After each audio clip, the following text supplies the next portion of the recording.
আসসালামু আলাইকুম শিক্ষার্থী বন্ধুরা, আশা করি তোমরা সবাই ভালো আছো। আজকে এসএসসি বাংলা প্রথম পত্রের একটি ওয়ান শট ক্লাস নিয়ে তোমাদের সামনে এসেছি আমি। সেই দিন এই মাঠ যে এই কবিতাটি নিয়ে আজকে আমাদের পুরো ক্লাসটি। এই কবিতার সৃজনশীল, এই কবিতার এমসিকিউ, অনুধাবনমূলক এবং জ্ঞানমূলক, এই সবগুলো বিষয় নিয়ে আজকে আমরা আলোচনা করব। সেই দিন এই মাঠ, এই কবিতাটি শুরুতে জানা উচিত এবং তার আগে জানা উচিত এই কবিতাটি লিখেছেন আমাদের জীবনানন্দ দাশ। জীবনানন্দ দাশের যে বিখ্যাত বৈশিষ্ট্য সেটি হলো যে প্রকৃতির ভেতরের যে রহস্যময় সৌন্দর্য, এই রহস্যময় সৌন্দর্য জীবনানন্দ দাশের কবিতার মূল বিষয়। এবং জীবনানন্দ দাশের যে বেড়ে ওঠা, তিনি একজন কবির সন্তান। কোন কবি? তোমরা নিশ্চয়ই এই কবিতাটি শুনেছো যে আমাদের দেশে হবে সেই ছেলে কবে, কথায় না বড় হয়ে কাজে বড় হবে, মুখে হাসি বুকে বল তেজে ভরা মন, মানুষ হইতে হবে এই যারপন। এই যে যেই কবিতাটি লিখেছেন কুসুম কুমারী দাস, সেই কুসুম কুমারী দাস এবং সত্যানন্দ দাশের সন্তান জীবনানন্দ দাশ, যিনি 1899 সালে জন্মগ্রহণ করেন।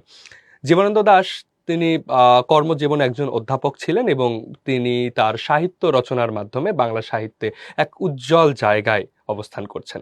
তার সাহিত্য সময়কে অতিক্রম করে তিনি আজ থেকে কত বছর আগে, চিন্তা কর, আজ থেকে প্রায় 80-90 বছর আগে তিনি মারা গেছেন, কিন্তু আজও তার যে কবিতাগুলো, সেই কবিতা যেন আজও নতুন, আজও খুবই স্বাভাবিক এবং সবাই সেই কবিতাকে ভালোবাসে। আজও যেন সেই কবিতার ছন্দ এই যুগের, এই যে 2025 সাল আমরা বসবাস করছি, এই সময়ে এসেও যেন জীবনানন্দ দাশের কবিতা খুবই প্রাসঙ্গিক এবং তার ভাষা যেন মনে হয় খুবই আধুনিক। তো জীবনানন্দ দাশের এই কবিতাটি, সেই দিন এই মাঠ, এই কবিতার ভেতরে প্রকৃতির যে রহস্যময় সৌন্দর্য সেটি তো আছেই, তার পাশাপাশি আমাদের জীবনের যে ক্ষণস্থায়িত্ব, অর্থাৎ আমরা এই পৃথিবীতে থাকবো না, কিন্তু পৃথিবীর রূপ রস ছন্দ গন্ধ থেকে যাবে এই পৃথিবীতে। অর্থাৎ পৃথিবীতে মানুষ ক্ষণস্থায়ী, মানুষের তৈরি যে কোনো সভ্যতা ক্ষণস্থায়ী, কিন্তু পৃথিবীর যে প্রকৃতির যে অপার সৌন্দর্য, এই সৌন্দর্য যুগ যুগ ধরে বয়ে চলবে। আমরা যদি চিন্তা করি যে পৃথিবীর হাজার হাজার বছরের ইতিহাস, এই হাজার বছরের ইতিহাসে কত সভ্যতা গড়ে উঠেছে, সিন্ধু সভ্যতা থেকে মেসোপটেমিয়া সভ্যতা, আরো কত সভ্যতা। এই সব সভ্যতা আজকে কোথায়? এই সব সভ্যতা হারিয়ে গেছে। কিন্তু পৃথিবীর যে অপার সৌন্দর্য, সেই সমুদ্রের গর্জন, পৃথিবীর শুরু থেকে আজ পর্যন্ত সেই সমুদ্র আজও সুন্দর, সেই নদী মাঠ পাহাড় আজও সুন্দর। পৃথিবীতে যে শিশিরের জলে চালতা ফুল ভিজে থাকে, পাখি গান গায়, পৃথিবীর যে অপার সৌন্দর্য, এই সৌন্দর্যের কোনো ক্ষয় হয়নি। কিন্তু মানুষের ক্ষয় হয়ে গেছে, মানুষ পৃথিবী ছেড়ে চলে যায়।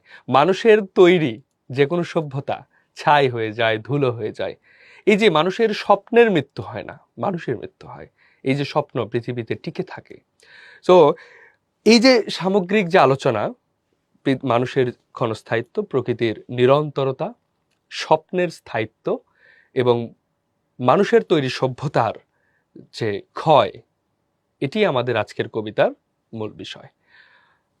জীবনানন্দ দাশের এই কবিতা থেকে আমরা যে এমসিকিউ গুলো পাবো, যে সৃজনশীলগুলো অনুধাবনমূলক এবং জ্ঞানমূলক, যেগুলো বিগত সময়ে বোর্ড পরীক্ষাগুলোতে এসেছে এবং বিভিন্ন স্কুল কলেজে এসেছে, আমরা সেই পুরো টপিককে যাতে সাজানো যায় সেইভাবে কয়েকটি সৃজনশীল আমরা সাজিয়েছি তোমাদের সাথে আলোচনা করার জন্য। চলো তাহলে প্রথমে একটি সৃজনশীলের দিকে আমরা নজর দেই। আমরা সৃজনশীলটা দুইটা ভাবে পড়তে পারি। একটা, প্রথমে উদ্দীপক পড়ে ফেলতে পারি। উদ্দীপক পড়ে ফেললে আমরা র্যান্ডম একটা ধারণা পাই, কিন্তু যদি আমরা প্রথমে প্রশ্নটা পড়ে ফেলি তাহলে আমরা আসলে খুঁজতে পারবো। ধরো তোমাকে যদি বলা হয় যে তুমি একটা শপিং কমপ্লেক্স ঘুরে দেখো, তাহলে তুমি কি করবা? তুমি শপিং কমপ্লেক্সটা ঘুরে দেখবা। এখন তোমাকে যদি জিজ্ঞেস করা হয় বলো তো সোনার দোকানটা কোন ফ্লোরে আছে, তুমি বলতে পারবা না যে আমি তো এটা নোটিশ করিনি। তুমি সবই দেখেছো কিন্তু নোটিশ করনি। কিন্তু যদি তোমাকে শুরুতেই বলা হয় সোনার দোকানটা কোথায় আছে, শপিং কমপ্লেক্সটা ঘুরে দেখো এবং এটাও দেখে আসো, তাহলে তুমি কিন্তু দুইটাই দেখতে পারবা। এই জন্য আমাদের প্রশ্ন দেখা উচিত যে প্রশ্নতে কি চেয়েছে, এটা যদি আগে আমরা জেনে ফেলি, তারপরে যখন আমরা উদ্দীপক পড়বো তখন উদ্দীপক থেকে প্রশ্নের উত্তরটা খুবই দ্রুত আমরা বুঝে ফেলতে পারবো। ওকে, তাহলে প্রশ্নটা একটু দেখি যে সেই দিন এই মাঠ কবিতায় মৌলিক প্রেরণা উদ্দীপকের চিত্রকল্পে কিভাবে ফুটে উঠেছে। তাহলে কবিতার মৌলিক প্রেরণা এই কিভাবে ফুটে উঠেছে বর্ণনা করো। এখন আমরা উদ্দীপকটা দেখি। কবিতার মৌলিক প্রেরণাটা কি সেটা আমরা একটু পরে জানি। মনে হয় একদিন আকাশে শুকতারা দেখিব না আর। আকাশে যে শুকতারা, একটা তারা জ্বলে, মূলত শুক্র গ্রহ, যেটা এই গ্রহটাকে সন্ধ্যাবেলায় দেখা যায়, এটা তিনি একজন বলছেন যে মনে হয় একদিন আকাশে শুকতারা দেখিব না আর, অর্থাৎ আকাশে সেই শুকতারা দেখব না। আকাশের শুকতারা বিষয়টা সুন্দর, অর্থাৎ একটা মানুষ আকাশের দিকে তাকিয়ে একটা সন্ধ্যা তারা খুঁজছে, বিষয়টা খুবই চমৎকার একটা দৃশ্য। দেখিব না হেলেঞ্চার ঝোপ থেকে একধার জোনাকি কখন নিভে যায়, দেখিব না আর আমি এই পরিচিত বাষ্পন। অর্থাৎ তিনি আশঙ্কাগ্রস্ত যে আমি হয়তো আর দেখবো না হেলেঞ্চার ঝোপ থেকে এক ঝাঁক জোনাকি, জোনাকি পোকা তোমরা চেনো, খুবই আলো দেয়, হ্যাঁ তাই না, যে বাঁশ ঝাড় থেকে নিভে যায়, দেখিব না আর আমি এই পরিচিত বাসবন। এই পরিচিত বাসবন বলতে যে তার পাশের যে প্রাকৃতিক সৌন্দর্য, সেই সৌন্দর্যের কথা তিনি প্রকাশ করছেন। শুকনো বাঁশের পাতা ছাওয়া মাটি হয়ে যাবে গভীর আধার, আমার চোখের কাছে লক্ষ্মী পূর্ণিমার রাতে সে কবে আবার। শুকনো বাঁশের পাতা ছাওয়া মাটি হয়ে যাবে গভীর আধার, আমার চোখের কাছে লক্ষ্মী পূর্ণিমার রাত সে কবে আবার। দেখো এখানেও দেখো ওই যে বাঁশের পাতা ছাওয়া এসব কিছু শেষ হয়ে যাবে, গভীর আধার ঘনিয়ে আসবে, চোখের কাছে লক্ষ্মী পূর্ণিমার রাতে সে কবে আবার। চোখের কাছে লক্ষ্মী পূর্ণিমার রাতে যে চমৎকার দৃশ্যগুলো, অর্থাৎ প্রকৃতির যে সৌন্দর্যময়তা, অর্থাৎ মানুষের জীবনের ক্ষণস্থায়িত্ব এবং প্রকৃতির যে শাশ্বত সৌন্দর্য বোধ, এই দুইটি জিনিস কিন্তু আমরা এখানে পাচ্ছি। অর্থাৎ যে মনে হয় একদিন আকাশে শুকতারা দেখিব না আর, এই যে দেখিব না আর, এই কথাটি দ্বারাই মানুষের জীবনের ক্ষণস্থায়িত্ব বোঝায়। হ্যাঁ, এখানে আমাদের কবিতা অনুসারে মানুষের জীবনের ক্ষণস্থায়িত্ব,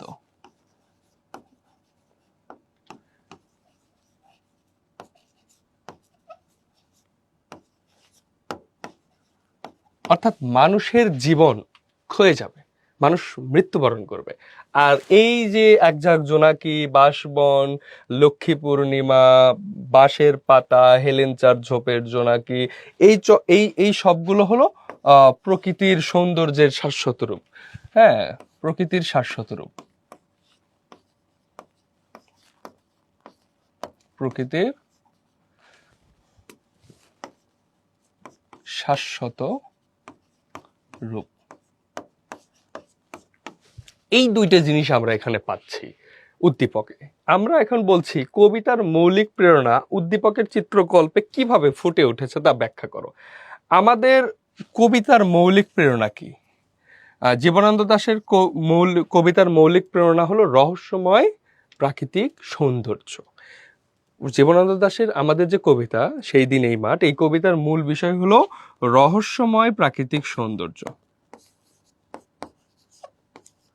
রহস্যময় প্রাকৃতিক সৌন্দর্য। তাহলে আমরা যে প্রশ্নটা দেখলাম যে সেই দিন এই মাঠ কবিতার মৌলিক প্রেরণা উদ্দীপকের চিত্রকল্পে কিভাবে ফুটে উঠেছে বর্ণনা করো। তাহলে আমরা এই আমাদের কবিতার মৌলিক প্রেরণা সম্পর্কে তোমার জানতে হবে যে জীবনানন্দ দাশের মৌলিক প্রেরণা হলো রহস্যময় প্রাকৃতিক সৌন্দর্য, এবং আমাদের উদ্দীপকেও দেখো যে মানুষের জীবনে ক্ষণস্থায়িত্বের দিক তো আছেই, এবং পাশাপাশি প্রকৃতির যে শাশ্বত রূপ, এটাই তো রহস্যময় প্রাকৃতিক সৌন্দর্য, একই জিনিস। এই দুইটি তাহলে এখানে আমরা বর্ণনা করতে পারবো যে আমাদের কবিতায় কবি কি বলছেন যে সেই দিন এই মাঠ স্তব্ধ হবে নাকি জানি এই নদী নক্ষত্রের তলে। হ্যাঁ, এই যে আমাদের প্রকৃতির যে বহমানতা, প্রকৃতির যে নিরন্তরতা, এটা কখনো শেষ হবে না। প্রকৃতি তার আপন আলো, আপন ছন্দে, আপন গন্ধে ছুটে চলে যাবে, কিন্তু মানুষের যে সামগ্রিক দিক, মানুষের যে সামগ্রিকতা, এই সব ধীরে ধীরে কি হয়ে যাবে, মুছে যাবে, ক্ষয় হয়ে যাবে, মানুষ চলে যাবে, কিন্তু প্রকৃতির যে নিরন্তরতা সেটা থেকে যাবে। সেই দিকটি আমরা এখানে গ নাম্বারে আলোচনা করব। এবং গ নাম্বারে আলোচনা করার জন্য সৃজনশীলের ক্ষেত্রে আমরা যখন একটু সাজাবো, তখন দেখো কিভাবে আমরা সৃজনশীলটা সাজাইতে পারি। তাহলে ধরো এই প্রশ্নের জন্য যদি আমরা একটা খাতা রেডি করি, ধরো এটা তোমার পরীক্ষার খাতার পেজ, তাহলে আমরা এখানে কিভাবে শুরু করতে পারি, গ নাম্বার দেব এখানে। গ নাম্বার দিয়ে শুরুতে আমরা কি করব যে এই শুরুতে এই গ নাম্বারে তিনটা অংশ থাকে। প্রথম যে অংশ এই অংশে থাকে হলো জ্ঞান, প্রথম অংশে কি থাকে, জ্ঞান থাকে। এর পরের যে অংশটা এইখানে আমরা অনুধাবন অ্যাড করব, এই পরের অংশটাতে কি করব, অনুধাবন অ্যাড করব, অনুধাবন।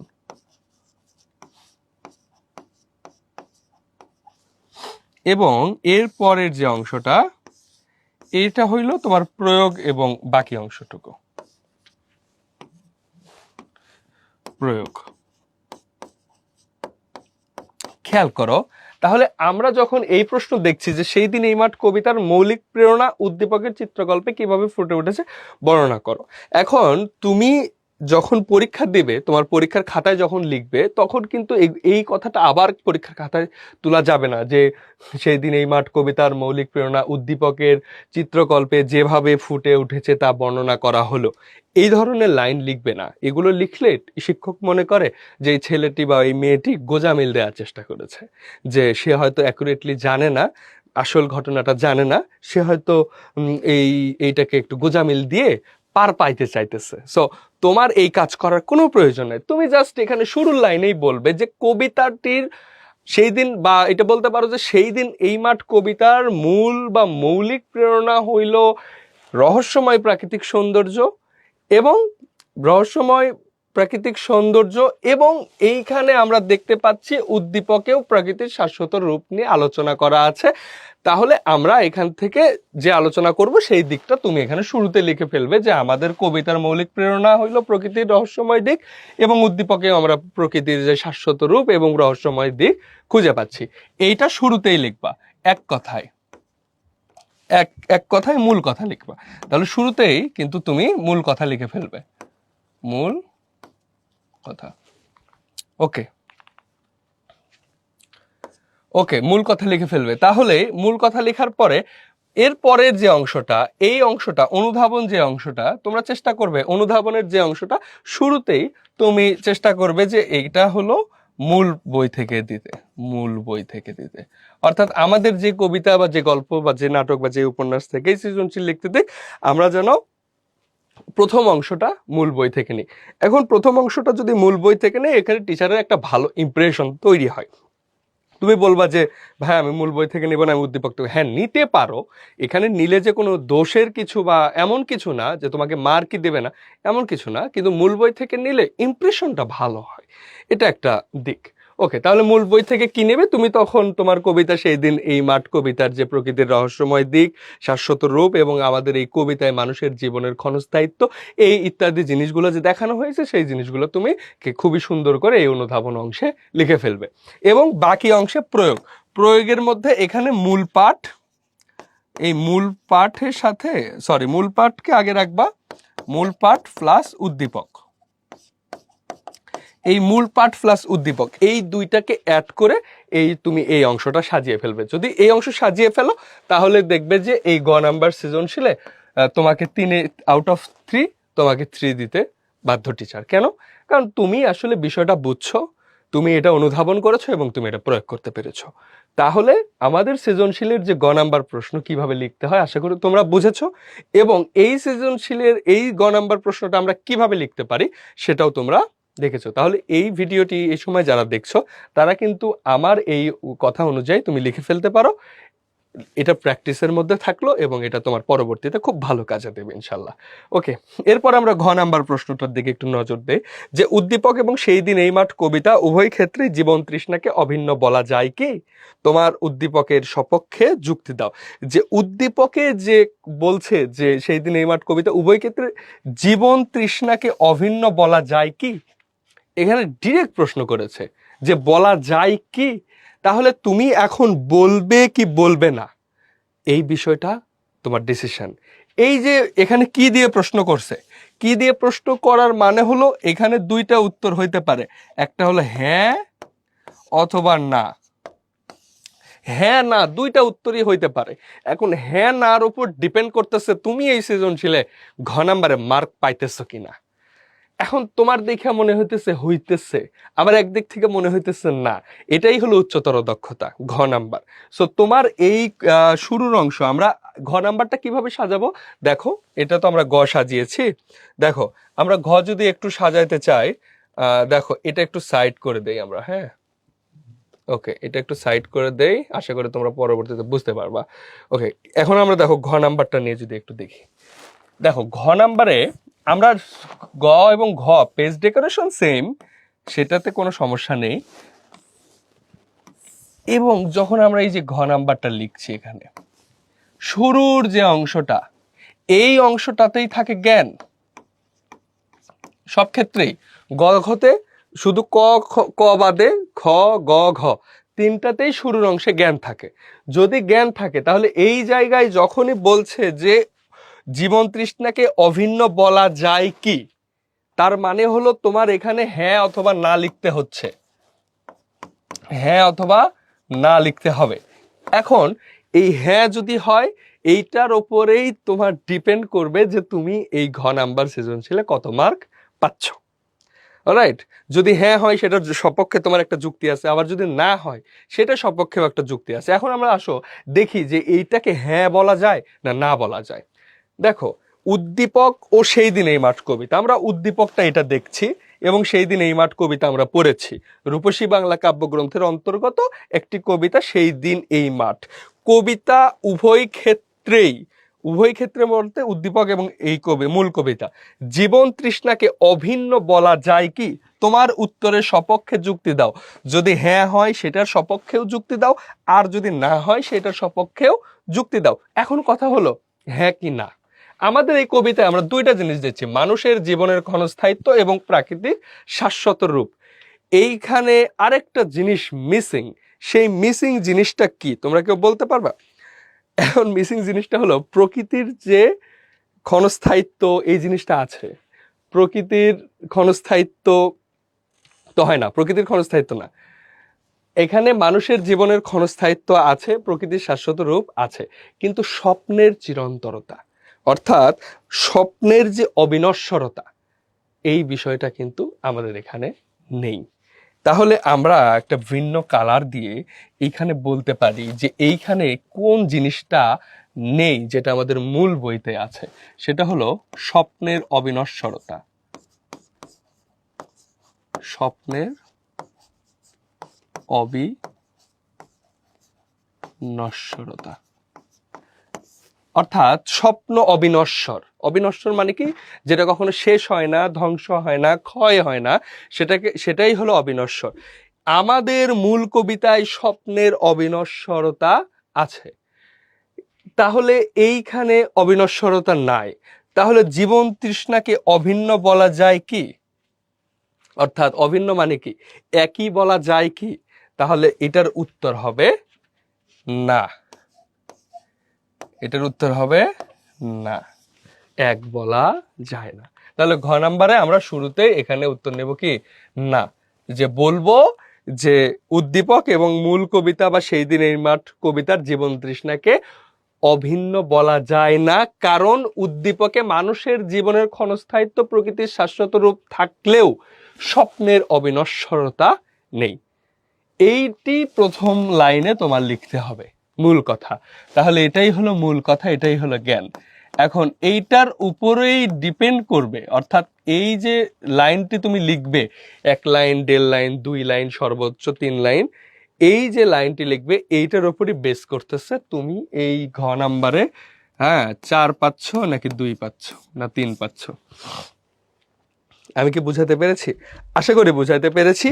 এই জায়গাটায় তোমাদের ভুলটা কোথায় হয়? তোমরা ভুল করো যে তোমরা এই যে এই লাইনটা তুলে ফেলো যে আমার উত্তরের সপক্ষে যুক্তি নিম্নরূপ। না, সেটা বলা যাবে না। এখন তুমি কি করবা? এখন এই একটা অংশ নেবা, যে অংশতে তোমার মূল বই আলোচনা করবা, মূল বই নিয়ে আলোচনা করবা। তারপরে একটা অংশ নেবা যেখানে তুমি উদ্দীপক আলোচনা করবে, এবং খেয়াল রাখবে যে উদ্দীপক আলোচনা করার সময় যেন কখনোই কোনো লাইন সরাসরি তুমি না ব্যবহার করো, উদ্দীপকের কোনো লাইন। এরপরে তুমি যে অংশটা করবা, যে এইখানে উদ্দীপক আর এই দুইটার যোগফল এখানে তুমি ব্যবহার করবা, দুইটা দেখে কি বুঝলে সেটা ব্যবহার করবা, এবং ফাইনালি তুমি এখানে একটা উপসংহার দিবা। উপসংহার অর্থাৎ তুমি যে উত্তরটা দিয়েছো যে হ্যাঁ অথবা না, এইটার সপক্ষে বা বিপক্ষে তুমি যে এতক্ষণ যুক্তি দিলে সেই যুক্তিটা তুমি এখানে খণ্ডন করে ফেলবা যে হ্যাঁ আমি এই কারণে এই জায়গায় হ্যাঁ বা না উত্তরটা নিয়েছি। এই যে হ্যাঁ বা না উত্তর নেয়ার মাধ্যমে কি হবে, তোমার এই যে সৃজনশীলের যে ঘ নাম্বারের যে প্রসেস সেটা সম্পন্ন হবে। তো আমরা হয়তো একটা সৃজনশীল দেখি 10 মার্ক, খুবই সিম্পল ভাবে দেখি যে এই সৃজনশীল আবার এত কি মেকানিজম আছে। না, একটা জায়গায় তোমাকে 10 মার্ক দিচ্ছে, সেখানে নিশ্চয়ই তোমার ক্রিয়েটিভিটির একটা জায়গা আছে। আর সৃজনশীল মানে কি? Creative writing. তাহলে এই যে ক্রিয়েটিভ রাইটিং এর ক্ষেত্রে তোমাকে অবশ্যই ক্রিয়েটিভিটি খাটাতে হবে। সো নর্মালি যারা মনে করে যে খাতা বেশি করে লিখলে খাতা যত ভরা থাকবে, যত বেশি লেখা থাকবে তত বেশি মার্ক, বিষয়টা এমন না। তুমি যখন তোমার এই যে শুরুতে এই যে এখানে ঘ এবং গ এর এই মূল কথা, প্রথম যে লাইন, এই লাইন দেখেই টিচার ডিসিশন নিয়ে নেবে যে এই ছেলেকে আমি কত মার্ক দিচ্ছি। বুঝতে পেরেছো? তোমার শিক্ষক পুরোটা হয়তো অনেকেই পড়বে অনেকেই পড়বে না, সেটার উপরে আমরা ডিপেন্ড করবো না। আমরা শুরুতেই তাকে চমক লাগিয়ে দেব বা শুরুতেই আমরা বুঝিয়ে দিব যে না আমরা জানি। সো এই যে জানার বিষয়টা গুরুত্বপূর্ণ। তাহলে আশা করি এই ঘ নাম্বারটাও তোমরা বুঝেছো। তাহলে এই সৃজনশীল আমাদের ডান। মনে হয় যে এই সৃজনশীল থেকে তোমরা যদি এখন উত্তর করো তাহলে আশা করি তোমরা খুব পারফেক্টলি উত্তর করতে পারবে। তাহলে এটা ঢাকা বোর্ড 2023 সালের প্রশ্ন। দেখো বোর্ড স্ট্যান্ডার্ড প্রশ্নগুলো কেমন হয় আমরা কিন্তু শিখছি। এরপরে দেখো আমরা পরবর্তী একটা সৃজনশীলে যাই, যে এটা যশোর বোর্ড 2023 সালের প্রশ্ন। দেখো উদ্দীপকটা পড়ি, তার আগে আমরা গ নাম্বারটা দেখি যে উদ্দীপকে যে বিষয়টি উঠে এসেছে তার সাথে সেই দিন এই মাঠ কবিতার সাদৃশ্য ব্যাখ্যা করো। তাহলে সাদৃশ্য ব্যাখ্যা করতে হবে কার সাথে? সেই দিন এই মাঠ কবিতার সাথে। সেই দিন এই মাঠ কবিতায় কয়টা জিনিস পাচ্ছি আমরা? কয়েকটা জিনিস পাচ্ছি। এক নাম্বার হলো প্রকৃতির শাশ্বত রূপ, প্রকৃতির শাশ্বত সৌন্দর্য, সেটাও একটা পাচ্ছি। আরেকদিকে পাচ্ছি মানুষের জীবনের ক্ষণস্থায়িত্ব, আরেকদিকে পাচ্ছি স্বপ্নের স্থায়িত্ব, এবং আমাদের মানুষের তৈরি যে কোনো সভ্যতার বিলীন, কয়েকটা জিনিস আমরা পাই। সো এই যে এই কয়েকটা জিনিসের মধ্যে আমাদের এই উদ্দীপকে এর মধ্যে কোন জিনিসটা আছে বা সবই আছে কিনা সেগুলো একটু আমরা খোঁজ করব। দেখো, কাল যে ছিল আজ সে নাই, অর্থাৎ গতকাল যে ছিল বা অতীতে যে ছিল আজ তা নাই, আজও যে ছিল তাহারও ওই নশ্বর দেহটা ধীরে ধীরে হ্যাঁ ভস্মসাৎ হইতেছে, আর তাহাকেই চেনা যায় না। অথচ এই দেহটাকে আশ্রয় করিয়া কত আশা, কত আকাঙ্ক্ষা, কত ভয়, কত ভাবনাই না ছিল, কোথায় কোথায় গেল, এক নিমিষে কোথায় অন্তর্হিত হইল। তবে তার দাম মরিতেই বা কতক্ষণ লাগে, তবে তার দাম মরিতেই বা কতক্ষণ লাগে। আমরা এই উদ্দীপক দেখে এক নিঃশ্বাসে বলতে পারি এখানে কি আছে? এখানে আছে হলো মানুষের জীবনের ক্ষণস্থায়িত্ব, মানুষের জীবনের ক্ষণস্থায়িত্ব।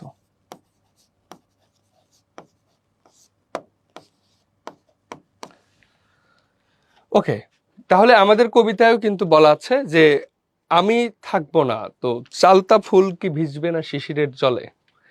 সো কবিও তিনি বলছেন যে পৃথিবীতে আমরা কেউই থাকবো না, তুমি থাকবো না, তুমি থাকবে না, আমি থাকবো না, কেউই থাকবে না।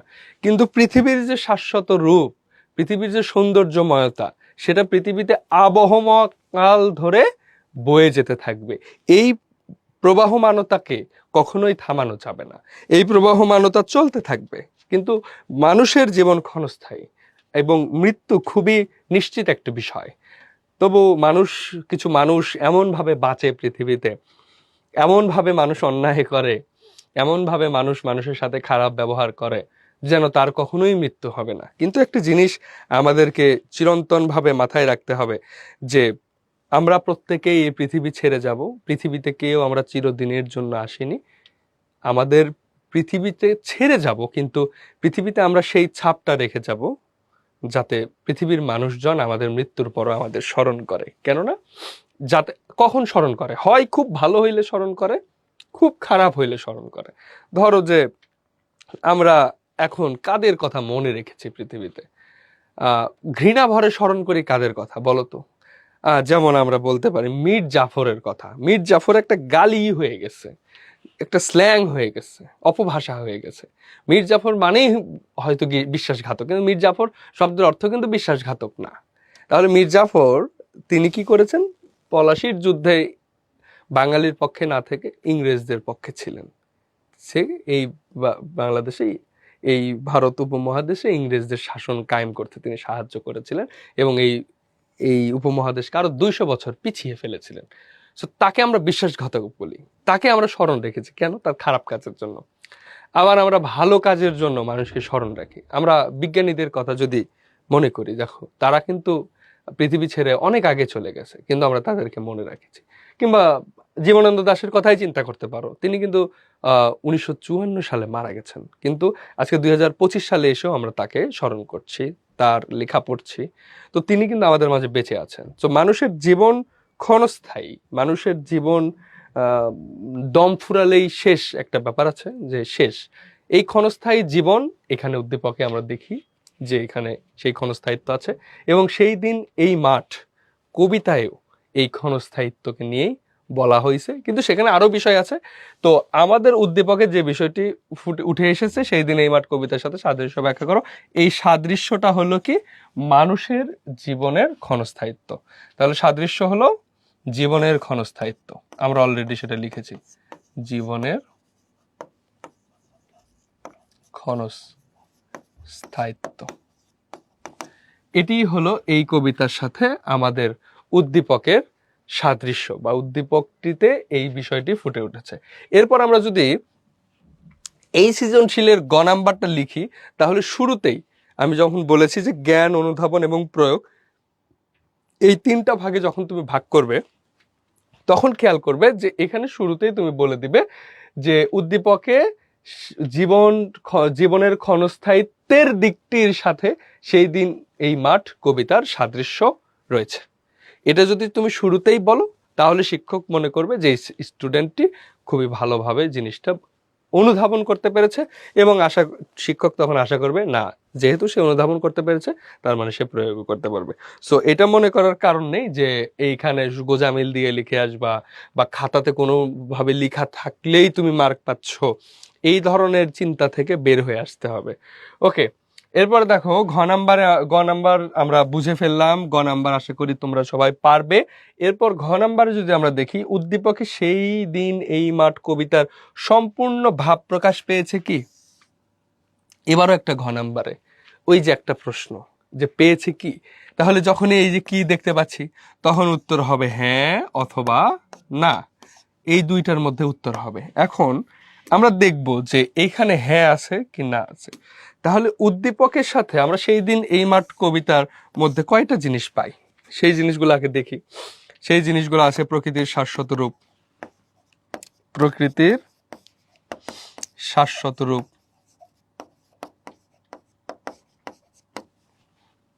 এটা একটা। জীবনের ক্ষণস্থায়িত্ব,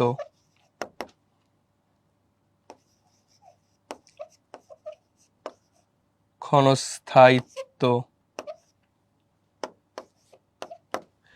সভ্যতার বিলীন, মানুষের তৈরি সভ্যতার বিলীন হওয়া, মানুষের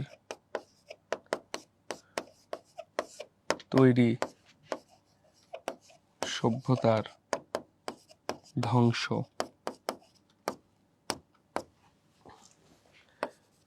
স্বপ্নের চিরন্তরতা,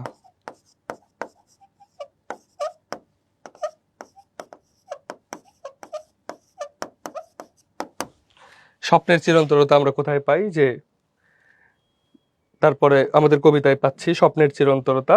এরপরে আছে মানুষের তৈরি সভ্যতার ধ্বংস, অর্থাৎ এসিডিও ধুলো হয়ে আছে, ব্যাবিলন ছাই হয়ে আছে। এরপরে আছে জীবনের ক্ষণস্থায়িত্ব, এরপরে আসলে প্রকৃতির শাশ্বত রূপ। এই 4টা জিনিস আমরা আমাদের কবিতায় খুব ভালোভাবে পাই। সোনার স্বপ্নের স্বাদ কবে আর ঝরে, তাই না? সোনার স্বপ্নের স্বাদ কবে আর ঝরে, অর্থাৎ স্বপ্নের স্বাদ পৃথিবী থেকে কখনোই ঝরে না। পৃথিবীতে স্বপ্ন চিরন্তন, স্বপ্ন থেকে যায়। কিন্তু খেয়াল করো আমাদের উদ্দীপকে জাস্ট একটা জিনিস আছে, মানুষের জীবনের ক্ষণস্থায়িত্ব, এই একটা জিনিস আছে।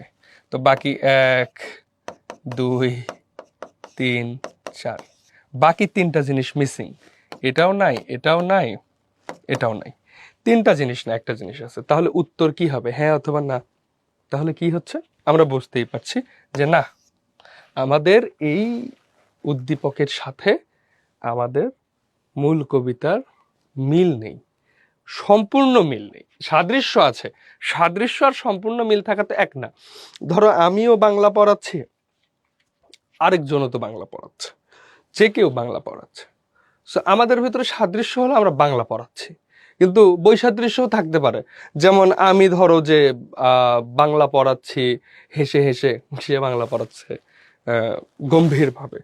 বা ধরো যে আমি বাংলা পড়াচ্ছি কিভাবে, বা আমি বাংলা পড়াচ্ছি, আমি মানুষটা হলো, আমার বাড়ি হলো বাংলাদেশের এক প্রান্তে, সে তার অন্য প্রান্তে। সো আমাদের একটা সাদৃশ্য আছে কিন্তু এক না। তো সব ক্ষেত্রেই মানুষের মানুষের সাদৃশ্য থাকে, যে আমার সাথে বাংলাদেশের প্রধানমন্ত্রীর একটা সাদৃশ্য আছে। কেমন সাদৃশ্য, সেও মানুষ আমিও মানুষ, এছাড়া আর কোনো মিল নাই। তো সাদৃশ্য বিষয়টা হলো এরকম, একটা দিক মিলবে। কিন্তু এখানে যে বলছে সম্পূর্ণ ভাব প্রকাশ পেয়েছে, কি সম্পূর্ণ ভাব, সম্পূর্ণ ভাব অর্থাৎ টোটাল সেন্স, টোটাল যে ভাবটা আছে কবিতার, অর্থাৎ আমাদের টোটাল ভাবের মধ্যে প্রকৃতির শাশ্বত রূপ আছে, জীবনের ক্ষণস্থায়িত্ব আছে, মানুষের তৈরি সভ্যতার ধ্বংস আছে এবং স্বপ্নের চিরন্তরতা আছে। চারটা বিষয় আমরা মোটা দাগে পাচ্ছি। এই চারটা বিষয় মোটা দাগে পাচ্ছি, কিন্তু উদ্দীপকে আমরা জাস্ট একটা দিকের সাথে মিল পাচ্ছি, সেটা হলো জীবনের ক্ষণস্থায়িত্ব। তাই আমরা যখন এটার উত্তর করব, তখন খুবই চমৎকারভাবে বলবো যে না, এই জায়গায় কবিতার সম্পূর্ণ ভাব প্রকাশ পায়নি। তাহলে কবিতার সম্পূর্ণ ভাব প্রকাশ পায়নি, তাহলে কি পেয়েছে? আমাদের জীবনের ক্ষণস্থায়িত্বের দিকটি শুধু প্রকাশ পেয়েছে। কিন্তু আমরা যদি আমাদের মূল কবিতা সেই দিন এই মাঠ দেখি, সেখানে প্রকৃতির চিরন্তন রূপ আমরা দেখতে পাবো, তারপরে সেখানে মানুষের তৈরি সভ্যতার বিলীন হওয়া দেখতে পাবো, তারপরে মানুষের স্বপ্নের অবিনশ্বরতা দেখতে পাবো। এই সব জিনিস আমাদের কবিতায় আছে, কিন্তু আমরা যে উদ্দীপকটা দেখছি সেখানে নেই। এইটার যে ব্যাখ্যা, এটাকেই তুমি চমৎকারভাবে সাজিয়ে এই প্রশ্নের উত্তর করলে এইখানে তুমি আশা করি ফুল মার্ক পাবে। তাহলে আশা করি তোমরা এই জিনিসটি বুঝে ফেলেছো। তাহলে চলো নেক্সট স্লাইডে চলে যাই। আমরা শুরুতেই একটা উদ্দীপক দেখতে পাচ্ছি। তাহলে উদ্দীপকের আমরা গ নাম্বারটা দেখেছি। উদ্দীপকে সেই দিন এই মাঠ কবিতার যে দিকটি প্রতিফলিত হয়েছে ব্যাখ্যা করো। যে দিকটি প্রতিফলিত হয়েছে ব্যাখ্যা করো। তাহলে উদ্দীপকটা আমরা একটু দেখি, যে সেই 7 জন নেই আজ, টেবিলটা আজও আছে, 7টা পেয়ালা আজও খালি নেই, একই সে বাগানে আজ এসেছে নতুন কুড়ি, শুধু সেই সেদিনের মালি নেই। এটা একটা বিখ্যাত কবিতা, একটা বিখ্যাত গানের লাইন, সেটা হলো কফি হাউস যে গানটা, এই গানটা, এই গানের আরো পরবার চমৎকার চমৎকার লাইন আছে। তাহলে আমরা একটু পড়ি যে 7 জন নেই কিন্তু টেবিলটা আছে, অর্থাৎ কোন 7 জন বন্ধু তারা একটা টেবিলে বসে কফি হাউসে রোজ আড্ডা দিত, তারা আজ কেউ নেই, কিন্তু সেই টেবিলটা এখনো আছে। এরপর আছে 7টা পেয়ালা আজও খালি নেই। 7টা পেয়ালা আজও খালি নেই, তার মানে হলো তারা যে 7টা কাপে চা কফি খাইতো, সেই কফির কাপগুলো এখনো খালি নেই। একই সে বাগানে আজ এসেছে নতুন কুড়ি, অর্থাৎ কফি হাউসকে বাগানের সাথে তুলনা করা হচ্ছে, এবং এসেছে নতুন কুড়ি বলতে নতুন অতিথিরা চলে এসেছে, শুধু সেই সেদিনের মালি নেই, অর্থাৎ সেদিন যেই মানুষগুলো সেই কফি হাউসকে সার্ভ করতো, আজ সেই মানুষগুলো আর নেই। তাহলে এই জায়গায় আমরা কি খুঁজে পাই, এই জায়গাটায় আমরা কি দেখতে পাই, যে সেই 7 জন নেই আজ, টেবিলটা তবু আছে, 7টা পেয়ালা আজও খালি নেই, একই সে বাগানে আজ এসেছে নতুন কুড়ি, শুধু সেই সেদিনের মালি নেই। কত স্বপ্নের রোদ ওঠে এই কফি হাউসে, কত স্বপ্ন রোজ ভেঙে যায়, কতজন এলো গেল কতজন আসবে, কফি হাউস তা শুধু থেকে যায়। এই যে এই লাইনগুলো, এই লাইনগুলোর পরে আমরা যে জিনিসটা গভীরভাবে উপলব্ধি করতে পারি, সেটা হলো প্রকৃতির চিরন্তরতা। সেটি হলো বলতে পারি যে প্রকৃতির চিরন্তরতা, প্রকৃতির চিরন্তরতা। তাহলে প্রকৃতির যে চিরন্তরতা, সেই জিনিসগুলো আমরা দেখি, যে 7 জন নেই, টেবিলটা আছে, অর্থাৎ সময় কিন্তু থেমে থাকে না। অর্থাৎ যে কাস্টমারগুলো এখন ওই রেস্টুরেন্টে বা ওই কফি হাউসে থাকছে, খাচ্ছে, তারা যদি না থাকে কফি হাউসটা কি থাকবে না, এরকম কোনো বিষয় না।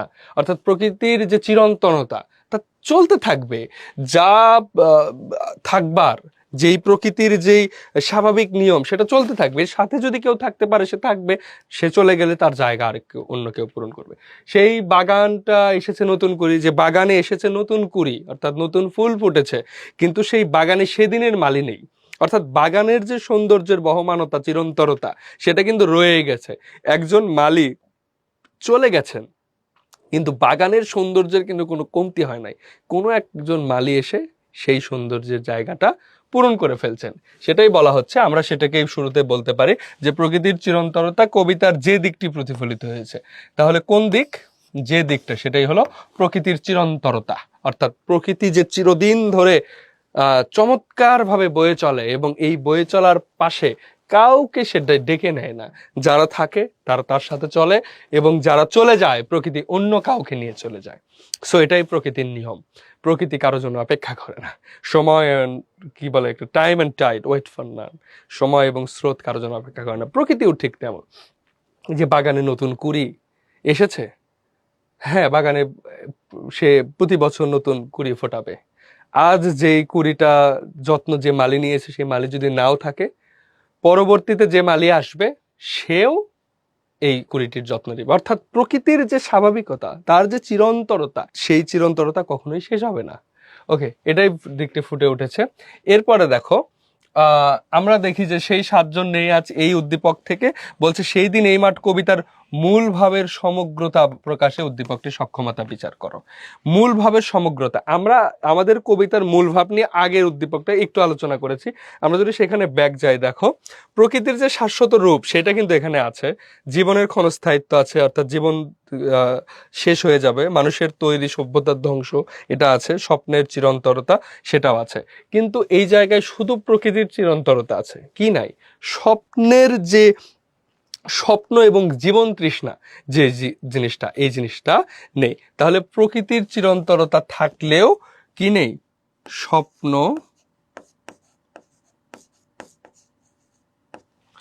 স্বপ্ন, স্বপ্ন কি? মানুষ পৃথিবীতে যে বেঁচে থাকে, এই বেঁচে থাকে কেন? স্বপ্নের মধ্য দিয়ে বেঁচে থাকে। সোনার স্বপ্নের স্বাদ কবে আর ঝরে। মানুষের জীবনের এই যে ছোট ছোট স্বপ্নগুলো পূরণ করতে করতে করতে করতে মানুষের এই বেঁচে থাকা। সো পৃথিবীতে প্রত্যেকটা মানুষই এসে স্বপ্ন দেখে, কেউ চলে গেলে তার জায়গায় অন্য কেউ স্বপ্ন দেখে। সো এটা কিন্তু আমাদের সেই দিন এই মাঠ কবিতায় আছে। তাহলে স্বপ্ন ও জীবন তৃষ্ণা, জীবন তৃষ্ণা। আমরা আমাদের কবিতায় যেমন দেখি যে আমি থাকবো না বলে কি চালতা ফুল ভিজিবে না শিশিরের জলে। এই যে এই লাইনের মধ্যে তার কি আছে? জীবন তৃষ্ণা। অর্থাৎ তিনি যে চলে যাবেন, প্রকৃতিতে একটা শূন্যতা তৈরি হবে, এবং তৈরি হওয়ার পরেও যে প্রকৃতি থেমে থাকবে না, এই জিনিসটা কিন্তু এই লাইনে ফুটে উঠছে যে আমি থাকবো না তাই বলে কি চালতা ফুল ভিজিবে না শিশিরের জলে।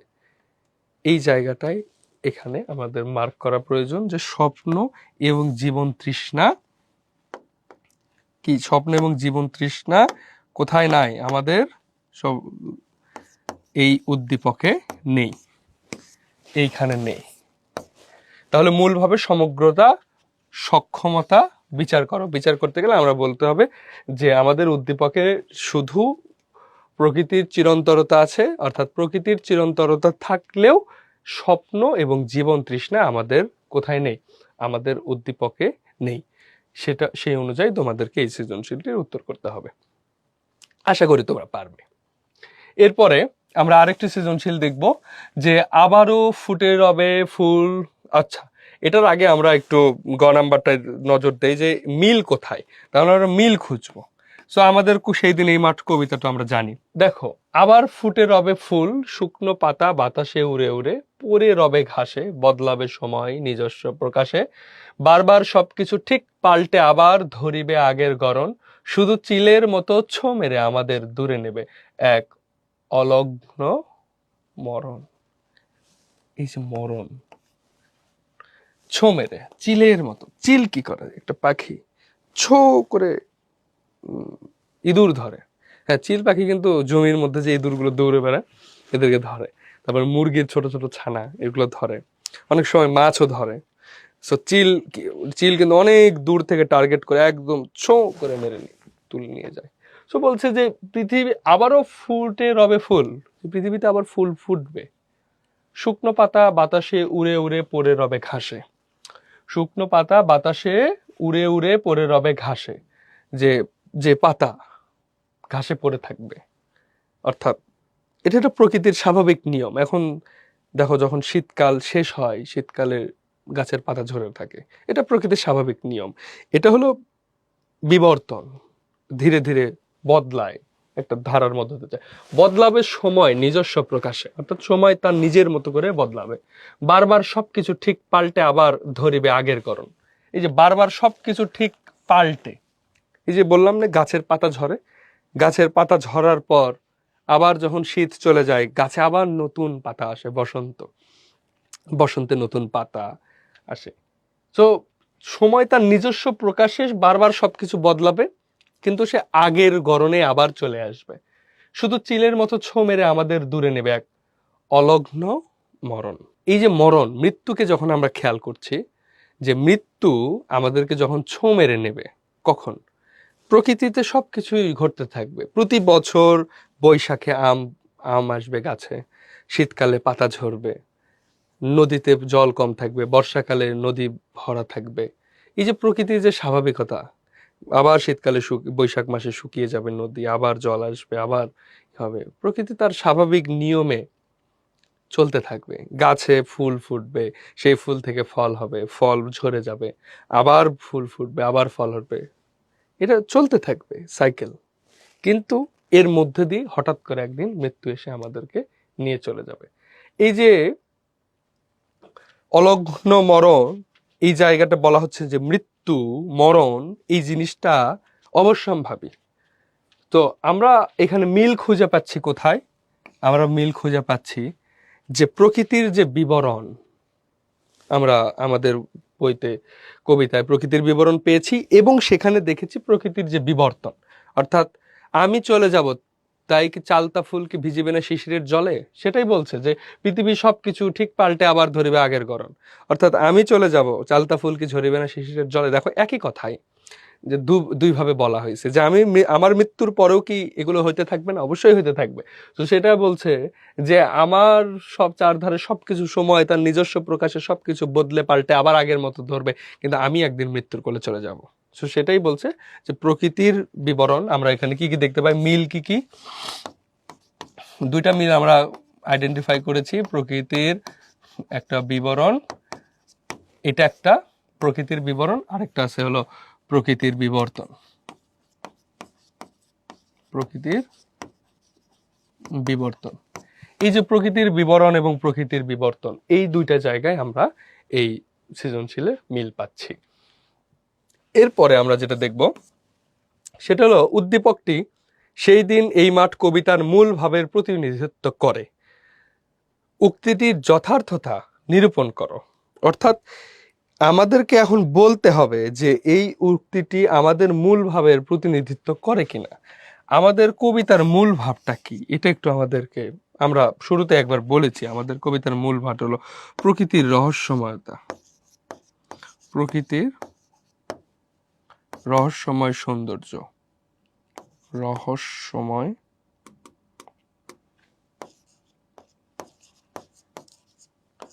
রহস্যময় সৌন্দর্য।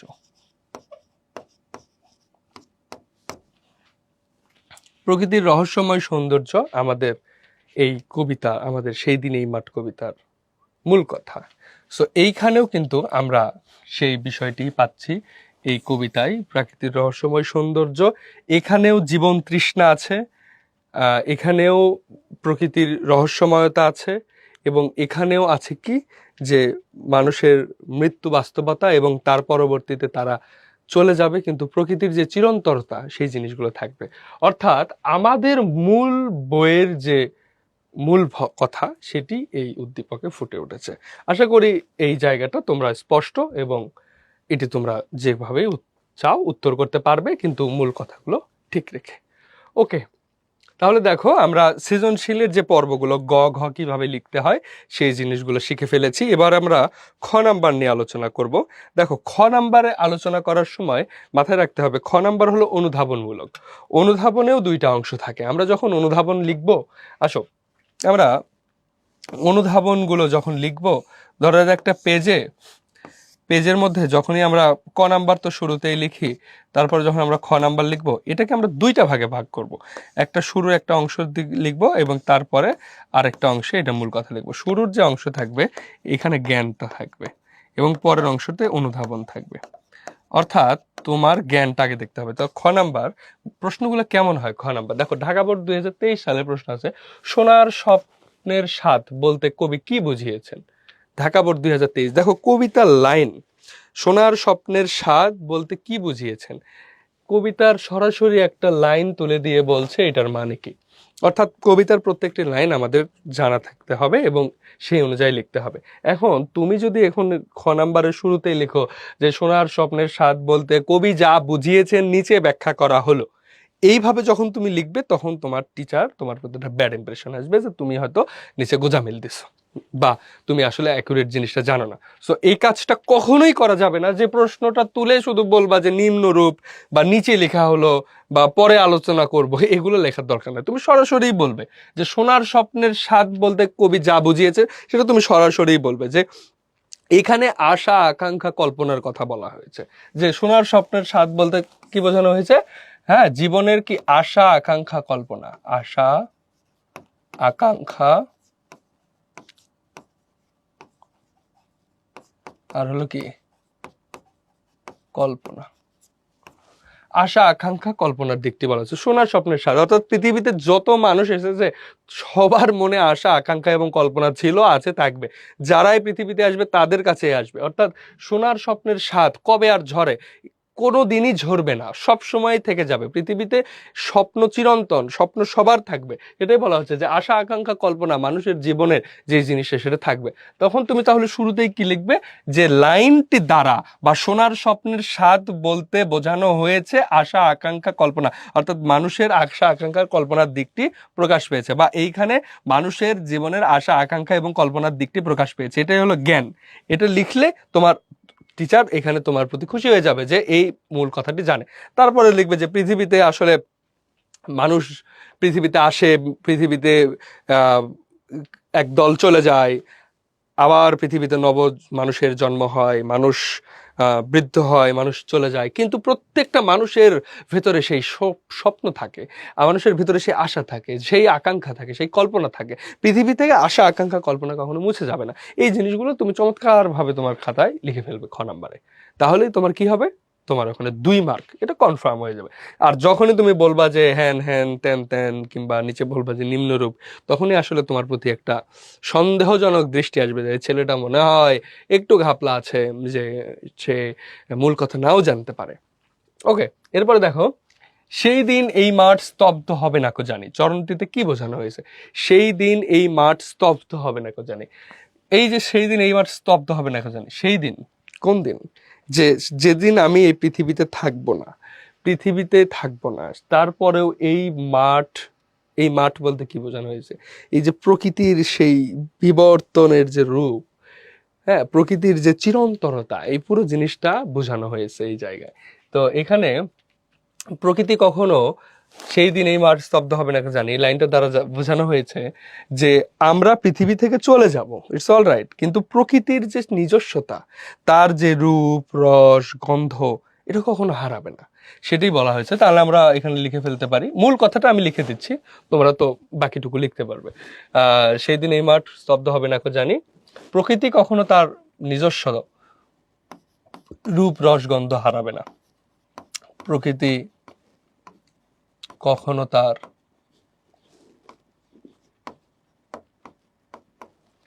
রূপ রস গন্ধ হারাবে না, রূপ রস গন্ধ হারাবে না। প্রকৃতিতে এগুলো চিরদিন থাকবে, সব সময় থাকবে, এগুলো চিরস্থায়ী। সো প্রকৃতি কখনোই এগুলো হারাবে না। এরপর বলছে সোনার স্বপ্নের স্বাদ কবে আর ঝরে, এই কথাটি আমরা কয়েকবার বলেছি যে সোনার স্বপ্নের স্বাদ কবে আর ঝরে।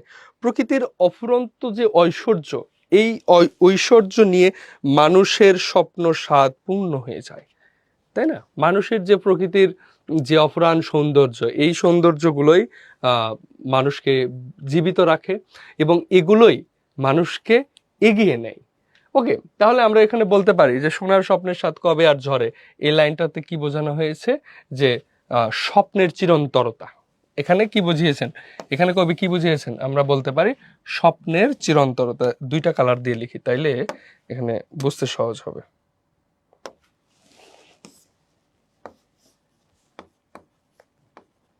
স্বপ্নের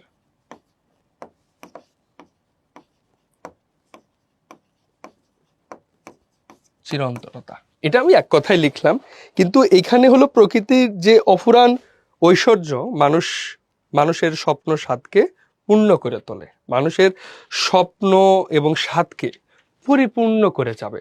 প্রকৃতি তার যে সব আছে, প্রকৃতির যে শক্তি, তার যে প্রাকৃতিক সৌন্দর্যের যে অসাধারণ এক ভান্ডার, এই ভান্ডার দিয়ে মানুষের স্বপ্নকে সে পুরো চিরদিন কি করে যাবে?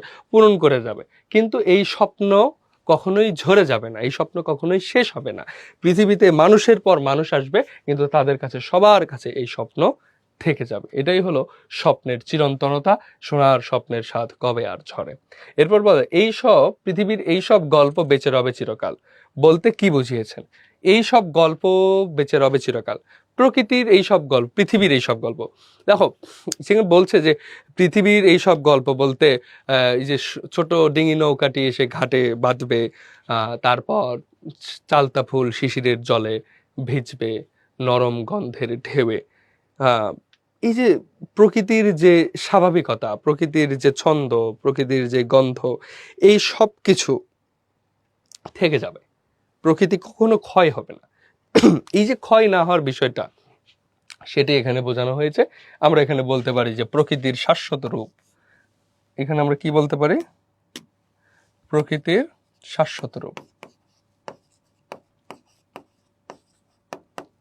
শাশ্বত রূপ, প্রকৃতির শাশ্বত রূপ কিন্তু এখানে আমরা দেখতে পাচ্ছি যে পৃথিবীর এই সব গল্প বেঁচে রবে চিরকাল, অর্থাৎ চিরদিন ব্যাপী এই শাশ্বত পৃথিবী চিরদিন ব্যাপী তার রূপ সৌন্দর্য দিয়ে মানুষকে মোহিত করে থাকবে। হ্যাঁ, এই সব কিছু বোঝাচ্ছে। এসিডিও ধুলো হয়ে আছে, এসিডিও ধুলো আজ ব্যাবিলন ছাই হয়ে আছে। দেখো, বেশিরভাগ আমরা যে অনুধাবনমূলক প্রশ্ন দেখতে পাচ্ছি সবগুলোই কবিতার লাইন থেকে আসছে। সো এই কবিতার লাইনগুলো খুবই গুরুত্বপূর্ণ। দেখো, এসিরিয় ধুলো আজ ব্যাবিলন ছাই হয়ে আছে, এই জায়গাটা কি হচ্ছে? এসিরীয় সভ্যতা, ব্যাবিলন একটা সভ্যতার প্রতীক। সো এগুলো দ্বারা আসলে কি বোঝানো হয়েছে? যে মানুষের তৈরি সভ্যতার ধ্বংস, মানুষের তৈরি সভ্যতার বিলীন, মানুষের তৈরি সভ্যতার বিলীন বা ধ্বংস বলতে পারি। অর্থাৎ মানুষ যে সভ্যতাগুলো তৈরি করেছে, এই সভ্যতাগুলো একসময় হারিয়ে যাবে, এই জিনিসগুলোই বোঝানো হয়েছে। আশা করি যে অনুধাবনমূলক প্রশ্ন, আমি শুধু মূল কথাটা লিখে দিলাম, এই মূল কথাটার পাশে তুমি, এটা হলো স্ট্রাকচার, মূল কথা, এর পরবর্তীতে তুমি আরো কথা লাগিয়ে এই প্রশ্নটার উত্তর সম্পন্ন করে ফেলতে পারবে। এরপরে দেখো, আমরা সিকিউর জ্ঞানমূলক প্রশ্ন দেখি। দেখো, জ্ঞানমূলক প্রশ্ন মজা, 1 মার্কের একটা প্রশ্ন, কিন্তু একটা সৃজনশীলের প্রাণ বলা হয় জ্ঞানমূলককে। এটাকে বলা হয় সৃজনশীলের প্রাণ, সৃজনশীলের প্রাণ বলা হয়। কেন সৃজনশীলের প্রাণ বলা হয়? দেখো, যে সৃজনশীলে তো 4টা অপশন থাকে, ক খ গ ঘ। তো ক খ গ ঘতে এখানে সৃজনশীলের প্রাণ কেন বলা হচ্ছে? সৃজনশীলের প্রাণ বলার কারণ হলো যে এখানে জ্ঞান থাকে, শুরুতেই জ্ঞান থাকে। তো যখন তুমি ক খ গ ঘ লিখছো এবং ক নাম্বারটা ফাঁকা রাখছো, কেউ যদি ক নাম্বারের অ্যান্সার না পারে, ক নাম্বার যদি ফাঁকা থাকে, সেক্ষেত্রে একজন শিক্ষক যে খাতা কাটছে, যিনি খাতা কাটবেন, তিনি ধরে নেন যে এই ছেলেটার জ্ঞান নেই, জ্ঞান শূন্য। তো সেটা খুবই খারাপ ব্যাপার না? আমার কাছেও তাই মনে হয়। শুধু আমার কাছে না, সবার কাছেই তাই মনে হয়, যেটা আসলে সৃজনশীলের প্রাণ। এইখানে যদি তুমি সঠিক উত্তরটা করতে পারো তাহলে তোমার সৃজনশীলে তোমার প্রতি টিচারের ইমপ্রেশনটা ভালো থাকে। দেখো, লক্ষ্মী পেঁচার কণ্ঠ কি ধ্বনিত হয়? এই যে লক্ষ্মী পেঁচা গান গাবে নাকি তার লক্ষ্মীটির তরে, এই যে, কিন্তু লক্ষ্মী পেঁচার কণ্ঠে কি ধ্বনিত হয়? আমাদের এক কথায় উত্তর, এখানে কোনো বর্ণনা নেই। তুমি এক কথায় জাস্ট মূল কথাটা যদি লিখে ফেলতে পারো তাহলেই হবে। দেখো, লক্ষ্মী পেঁচাটার কণ্ঠে আমরা জানি মঙ্গল বার্তা, মঙ্গল বার্তা ধ্বনিত হয়। এরপরে দেখো, খেয়া নৌকাগুলো কোথায় এসে লেগেছে? খেয়া নৌকাগুলো কোথায় এসে লেগেছে? চরের খুব কাছে, চরের খুব কাছে। খেয়া নৌকাগুলো এসে কোথায় লেগেছে? চরের খুব কাছে। এরপরে দেখো, জীবনানন্দ দাশের কবিতার মৌলিক প্রেরণা কি? এই কথাটা আমরা অনেকবার বলেছি, অনেকবার বলেছি। মৌলিক প্রেরণা হলো প্রকৃতির রহস্যময় সৌন্দর্য, প্রকৃতির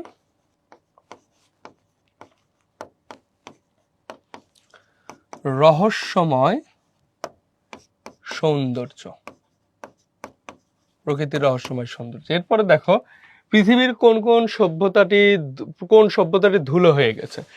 দেখো, একটা সভ্যতা ধুলো হয়েছে, একটা সভ্যতা ছাই হয়েছে। তাহলে কোন সভ্যতা ধুলো হয়েছে? সেটা হলো এশিরীয় সভ্যতা, এশিরীয় সভ্যতা। এশিরীয় সভ্যতা ধুলো হয়ে গেছে, আর ছাই হয়ে গেছে কি? ব্যাবিলন। ওকে, এরপরে দেখো, সেই দিন এই মাঠ কবিতার চালতা ফুল কিসের জলে ভিজবে? এক কথায় তুমি জাস্ট যদি শিশিরের জলে লিখো তাহলেই হবে, শিশিরের। এরপর দেখো, চরের খুব কাছে এসে কি লেগেছে? ওই যে খেয়া নৌকোগুলো। দেখো, খুবই চমৎকার, এটার মধ্যে আমরা উত্তর পেয়ে গেলাম, খেয়া নৌকাগুলো। এরপরে দেখো, জীবনানন্দ দাশ পেশায় কি ছিলেন? আমরা শুরুতেই বলেছিলাম, একদম শুরুতে ক্লাসের, তখন বলেছেন জীবনানন্দ দাশ পেশায় একজন অধ্যাপক ছিলেন, শিক্ষক, অধ্যাপক ছিলেন। জীবনানন্দ দাশের মায়ের নাম কি? আমরা এটাও শুরুতে বলেছিলাম, কুসুম কুমারী দাস, কুসুম কুমারী দাস। তার একটা বিখ্যাত কবিতা আমরা তখন বলেছি যে, আমাদের দেশে হবে সেই ছেলে কবে, কথায় না বড় হয়ে কাজে বড় হবে। এই কবিতার নাম হলো আদর্শ ছেলে। তার মা একটা কবিতা লিখেছে যে আদর্শ ছেলে, আর তার ছেলেই কি আদর্শ সেই ছেলেটা? অর্থাৎ আমরা ধরে নিতে পারি যে জীবনানন্দ দাশই সেই আদর্শ ছেলে, যে সেই ছেলে যে মুখে হাসি বুকে বল তেজে ভরা মন, মানুষ হইতে হবে এই যার। জীবনানন্দ দাশ একজন কবি, সত্যিকারের মানুষ আমরা বলতে পারি। সো তার মায়ের যে স্বপ্নের সেই ছেলে, আদর্শ ছেলে, তার ছেলে কিন্তু সেটা হয়েছে। এবং জীবনানন্দ দাশের জীবন খুবই চমৎকার। তার মা একজন কবি, তার মানে তার কাব্য সাধনা, অর্থাৎ তেনার যে কবিতার যে হাতেখড়ি, সেটা কিন্তু তার মায়ের হাত ধরেই, অর্থাৎ এটা চমৎকার। আচ্ছা, এরপর দেখো, কবি না থাকলেও প্রকৃতি তার কি নিয়ে মানুষের স্বপ্ন স্বাদ কল্পনাকে তৃপ্ত করে যাবে? মানুষ, প্রকৃতি, কবি না থাকলেও, কবি বলতে এখানে শুধু কবি না, পুরো পৃথিবীর সবাই, হ্যাঁ, পুরো পৃথিবীর সবাই, কেউই যদি না থাকে, তারপরেও মানুষের স্বপ্নের স্বাদ কল্পনাকে তৃপ্ত করে যাবে কি? তার অফুরান সৌন্দর্য, সৌন্দর্যের ঐশ্বর্য, অফুরান ঐশ্বর্য, আমরা বলতে পারি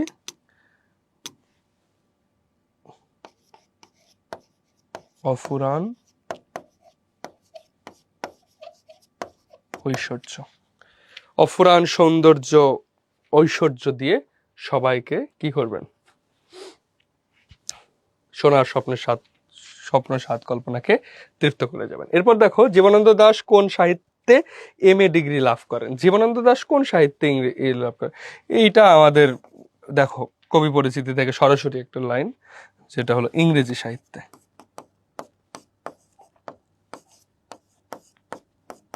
ইংরেজি সাহিত্যে।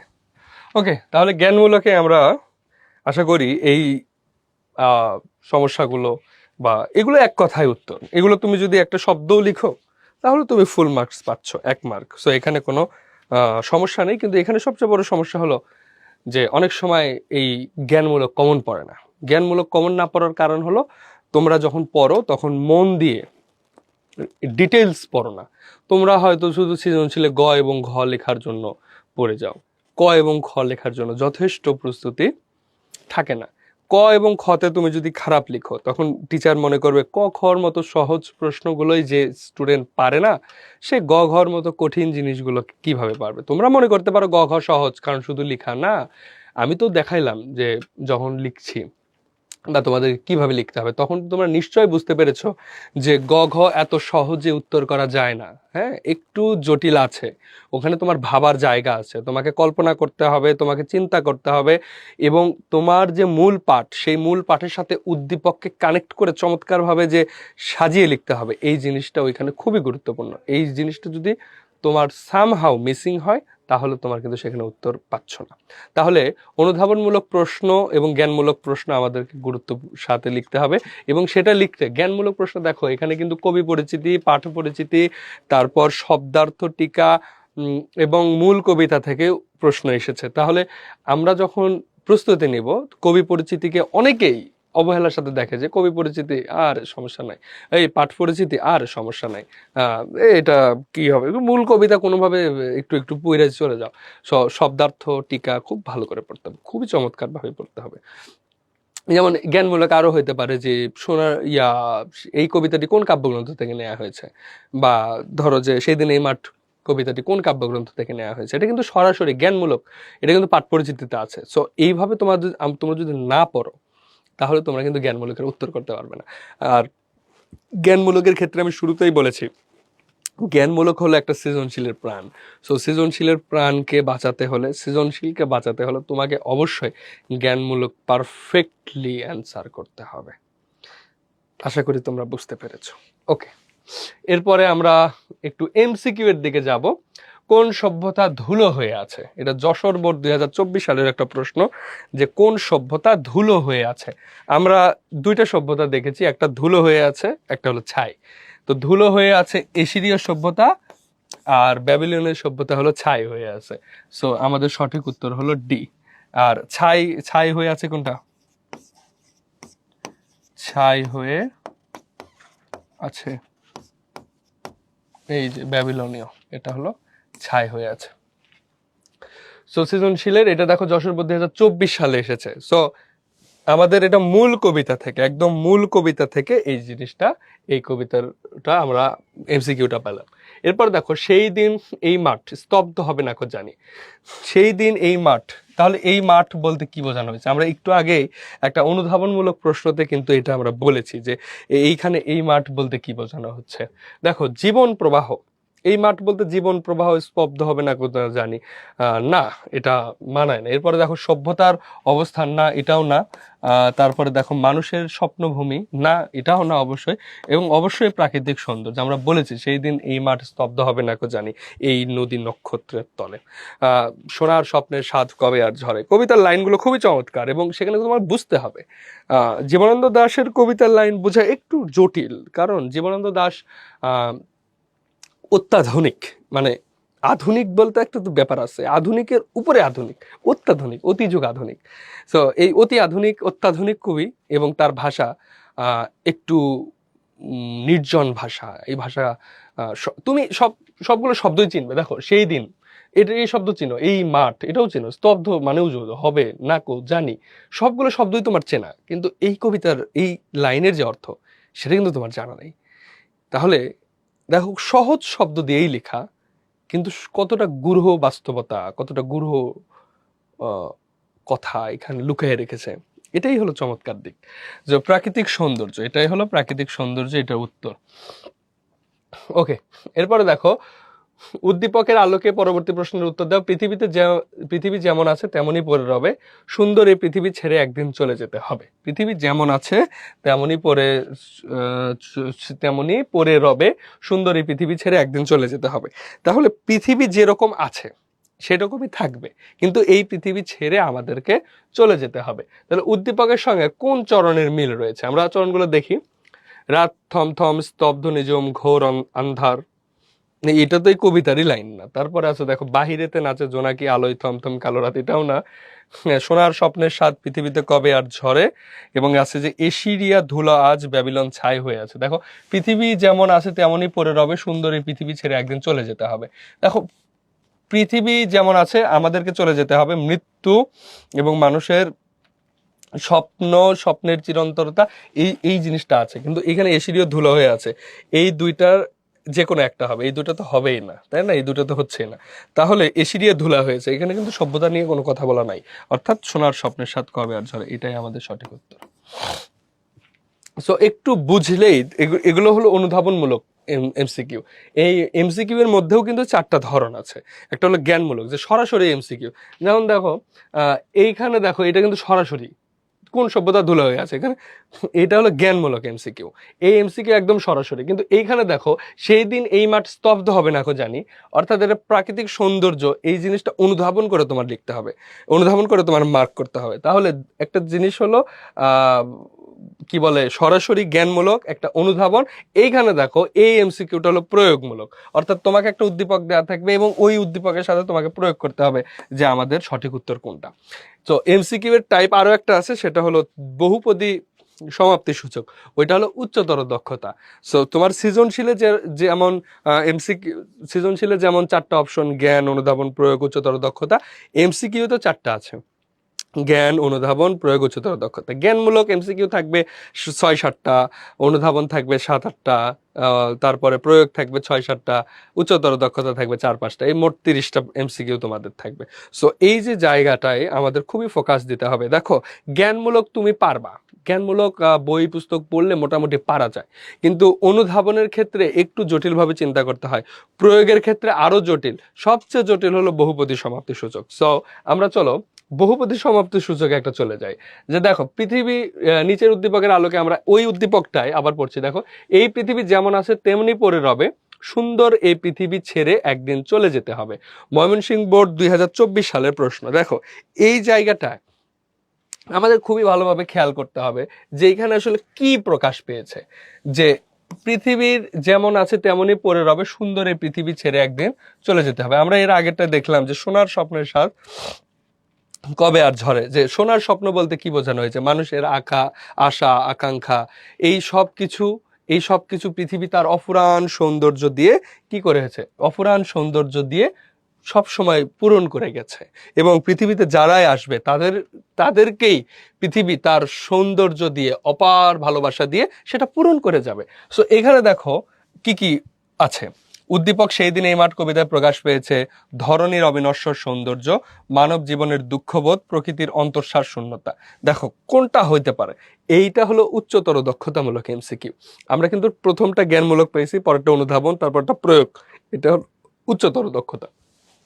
দেখো, পৃথিবীতে যেমন আছে তেমনি পড়ে রবে, ধরনের অবিনশ্বর সৌন্দর্য, মানব জীবনের দুঃখ। দেখো, মানব জীবনের দুঃখবোধ, এখানে কিন্তু কোনো দুঃখ আছে?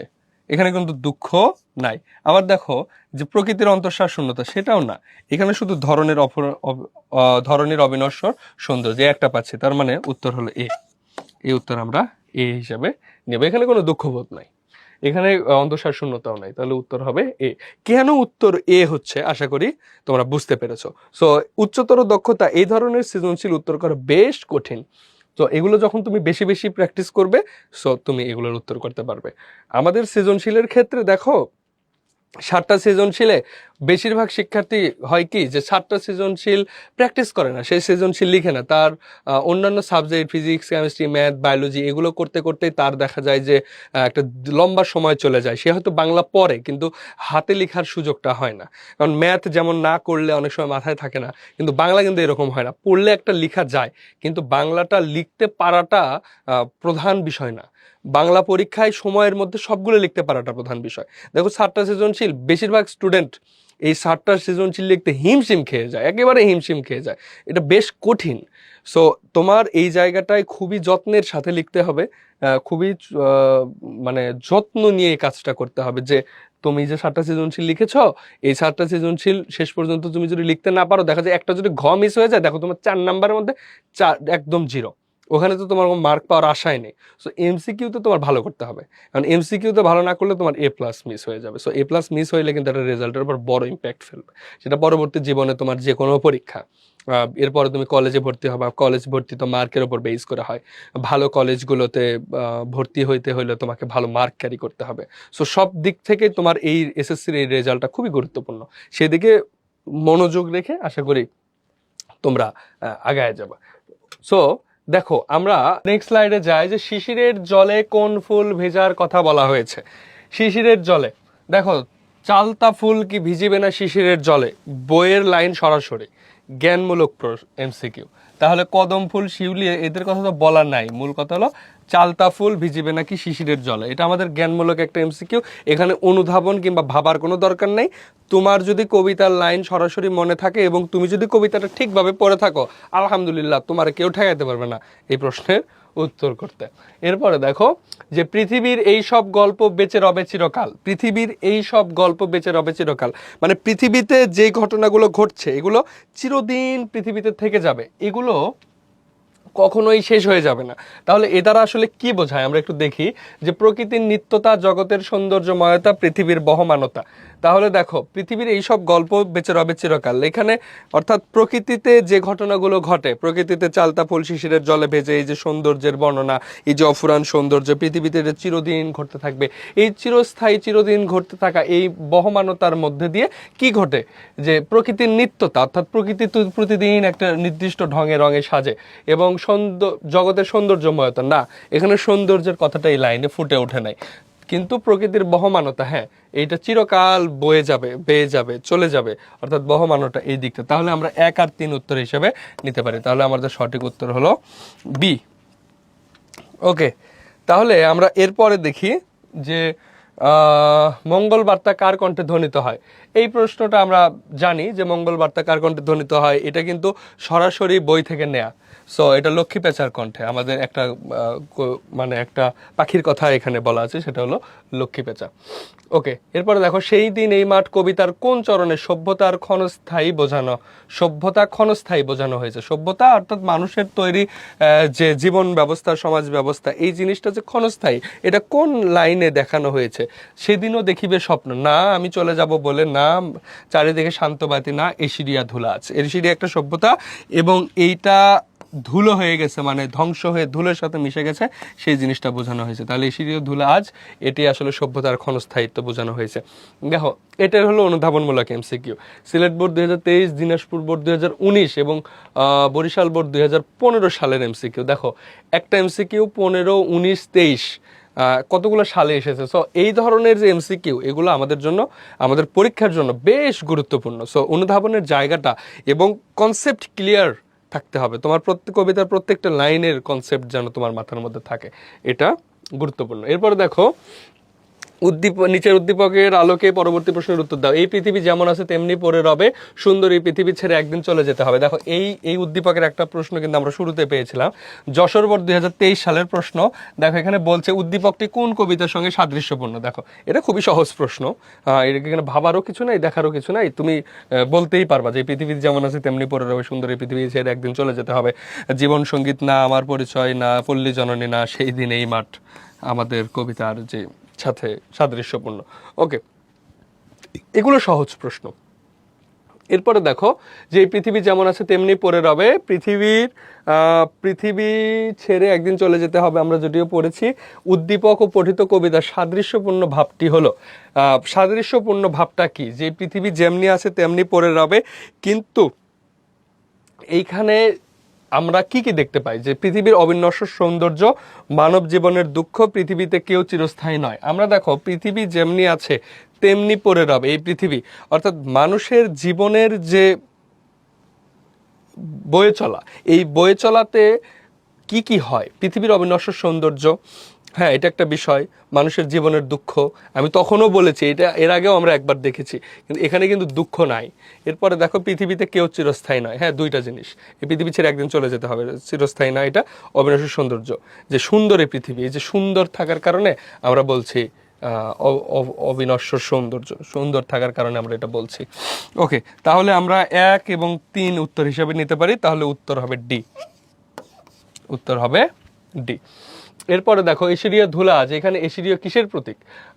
এশিরীয় কিসের প্রতীক? রহস্যময় সৌন্দর্য, শাশ্বত প্রকৃতি, ক্ষয়িষ্ণু সভ্যতা, বিচিত্র বিবর্তন। এশিরীয় ধুলে আজ, এশিরীয় একটা সভ্যতা, এশিরীয় ধুলে আজ, এশিরিয়া আসলে কিসের প্রতীক? এশিয়া হলো যে ক্ষয়িষ্ণু সভ্যতা, এশিরিয়া একটা সভ্যতার নাম। এশিরিয়া কি সভ্যতার নাম। এই সভ্যতা আজ ধুলো হয়ে আছে, ব্যাবিলন ছাই হয়ে আছে। সো ক্ষয়িষ্ণু সভ্যতা। এরপরে দেখো বাংলা সাহিত্যের আধুনিক জীবন চেতনার কবিকে। আধুনিক জীবন চেতনার কবিকে আমি তখন বললাম যে আমরা আসলে জীবনানন্দ দাশকে আধুনিক আবার অত্যাধুনিক বলতে পারি, যে কোনোভাবেই বলতে পারি।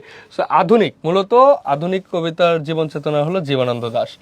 তিনি, তার জন্ম 1899, আবার কাজী নজরুল ইসলামের জন্ম 1899 সালে, কিন্তু দুইজনের কবিতার ধরন আলাদা। কাজী নজরুল ইসলামের কবিতার ধরন আলাদা, জীবনানন্দ দাশের কবিতার ধরন আলাদা। এজন্য জীবনানন্দ দাশ সেই সময়ে জন্মগ্রহণ করলেও তাকে আধুনিক কবি বলা হয়। এরপরে দেখো আমি তো মরে যাব রেখে যাব সবই, গানের কথার সাথে সেই দিন এই মাঠ কবিতার কোন ভাবের সঙ্গতি রয়েছে? এখানে আমি তো মরে যাব রেখে যাব সবে, এটা একটা গান। মরে যাব অর্থাৎ আমরা পৃথিবী ছেড়ে চলে যাব, রেখে যাব সবে অর্থাৎ পৃথিবীর সব কিছু থেকে যাবে, পৃথিবীর সব কিছু থেকে যাবে এবং সেগুলো পরবর্তীতে পৃথিবীতে একের পর এক বয়ে চলে যাবে, অর্থাৎ মানুষ আসলে এখান থেকে চলে যাবে। সো গানের কথার সাথে সেই দিন এই মাঠ কবিতার কোন ভাবে সঙ্গতি রয়েছে? এখানে আসলে প্রকৃতির বহমানতা যে দিকটা, সেই দিকটার সাথে সঙ্গতি রয়েছে, অর্থাৎ প্রকৃতি বয়ে চলবে, প্রকৃতির বহমানতা কখনো মানুষকে থামাইতে পারবে না, প্রকৃতি তার নিজস্ব গতিতে বয়ে চলবে। এরপর দেখো রূপসার ঘোলা জলে কিশোর এক, সাদা পালে ডিঙা বাই, রাঙা মেঘ সাতরায় অন্ধকারে আসিতেছে নীরে, দেখিবে ধবল বক আমারে পাবে তুমি ইহাদের ভিড়ে। উদ্দীপকটা খেয়াল করো, দেখো যে বেশ কঠিন একটা উদ্দীপক। উদ্দীপকের ভাবের বিপরীত চিত্র ফুটে উঠেছে সেই দিন এই মাঠ কবিতার কোন পংক্তিতে? দেখো বরিশাল বোর্ড 2022 সালের প্রশ্ন। এই জায়গায় দেখো এখানে কোন দিকটা ফুটে উঠেছে, তারপরে আমরা একটু অপশনগুলো দেখি। সোনার স্বপ্নের স্বাদ, পৃথিবীতে কবে আর ঝরে, এশিরিয়া ধুলা আজ, ব্যাবিলন ছাই হয়ে আছে, সেই দিন এই মাঠ স্তব্ধ হবে না কো জানি, পৃথিবীর এই সব গল্প বেঁচে রবে চিরকাল। সো এইখানে আমরা দেখতে পাই যে মানুষ চলে যাওয়ার পরেও ফিরে আসা, যে প্রত্যাবর্তন, এবং মানুষ এই যে আমারে পাবে তুমি ইহাদের ভিড়ে, অর্থাৎ প্রকৃতির সাথে মিশে থেকে আবার ফিরে আসার যে বিষয়টা, সেটা আমরা দেখতে পাই। কিন্তু আমাদের ক্ষয়িষ্ণু সভ্যতা কিন্তু সেটার বিপরীত চিত্র হইতে পারে। তাহলে বিপরীত চিত্র হইল আমাদের এশিরীয় ধুলা আজ, ব্যাবিলন ছাই হয়ে আছে, এটাই আমরা এটার বিপরীত চিত্র হিসেবে দেখতে পাই। এখানে ফিরে আসার ব্যাপারটা বলা হচ্ছে, আর এখানে চলে যাওয়ার বিষয়টা বলা হচ্ছে। এরপরে দেখো সেই দিন এই মাঠ কবিতায় কবি বিস্ময়কর নিপুণতায় কোন বিষয়টি উপস্থাপন করেছেন? বিস্ময়কর নিপুণতায় মানে চমৎকারভাবে কোন বিষয়টা উপস্থাপন করেছেন আমাদের কবিতায়? সেটা হলো প্রকৃতির চিরকালীন সৌন্দর্য। আমাদের যে প্রকৃতি, মানব প্রকৃতির, এই প্রকৃতির চিরকালীন সৌন্দর্য তিনি চমৎকারভাবে উপস্থাপন করেছেন। এরপর দেখো চালতা ফুল কি আর ভিজিবে না শিশিরের জলে, নরম গন্ধের ঢেউয়ে। চালতা ফুল কি ভিজিবে না শিশিরের জলে, নরম গন্ধের ঢেউয়ে, এখানে কোন বিষয়টা প্রকাশ পেয়েছে? চালতা ফুল অর্থাৎ একটা ফুল, এটা নর্মাল র্যান্ডম, গ্রাম বাংলার প্রকৃতিতে একটা র্যান্ডম একটা ফুল, সেই ফুলে শিশির নিবিড়ভাবে এসে পড়ছে, সেই শিশিরের জলে ভিজে থাকছে। এই জিনিসটাকে এইখানে কি ফুটে উঠেছে অনুধাবন করতে হবে। এখানে দেখো তো প্রকৃতির শাশ্বত রূপ, সৌন্দর্য বোধ, কল্পনা প্রসার, প্রকৃতির বৈচিত্র্য, দেখে এগুলো সবগুলোই চেনা চেনা মনে হয়, কিন্তু এইখানে আসলে প্রকৃতির যে শাশ্বত রূপ সেই দিকটি ফুটে উঠেছে।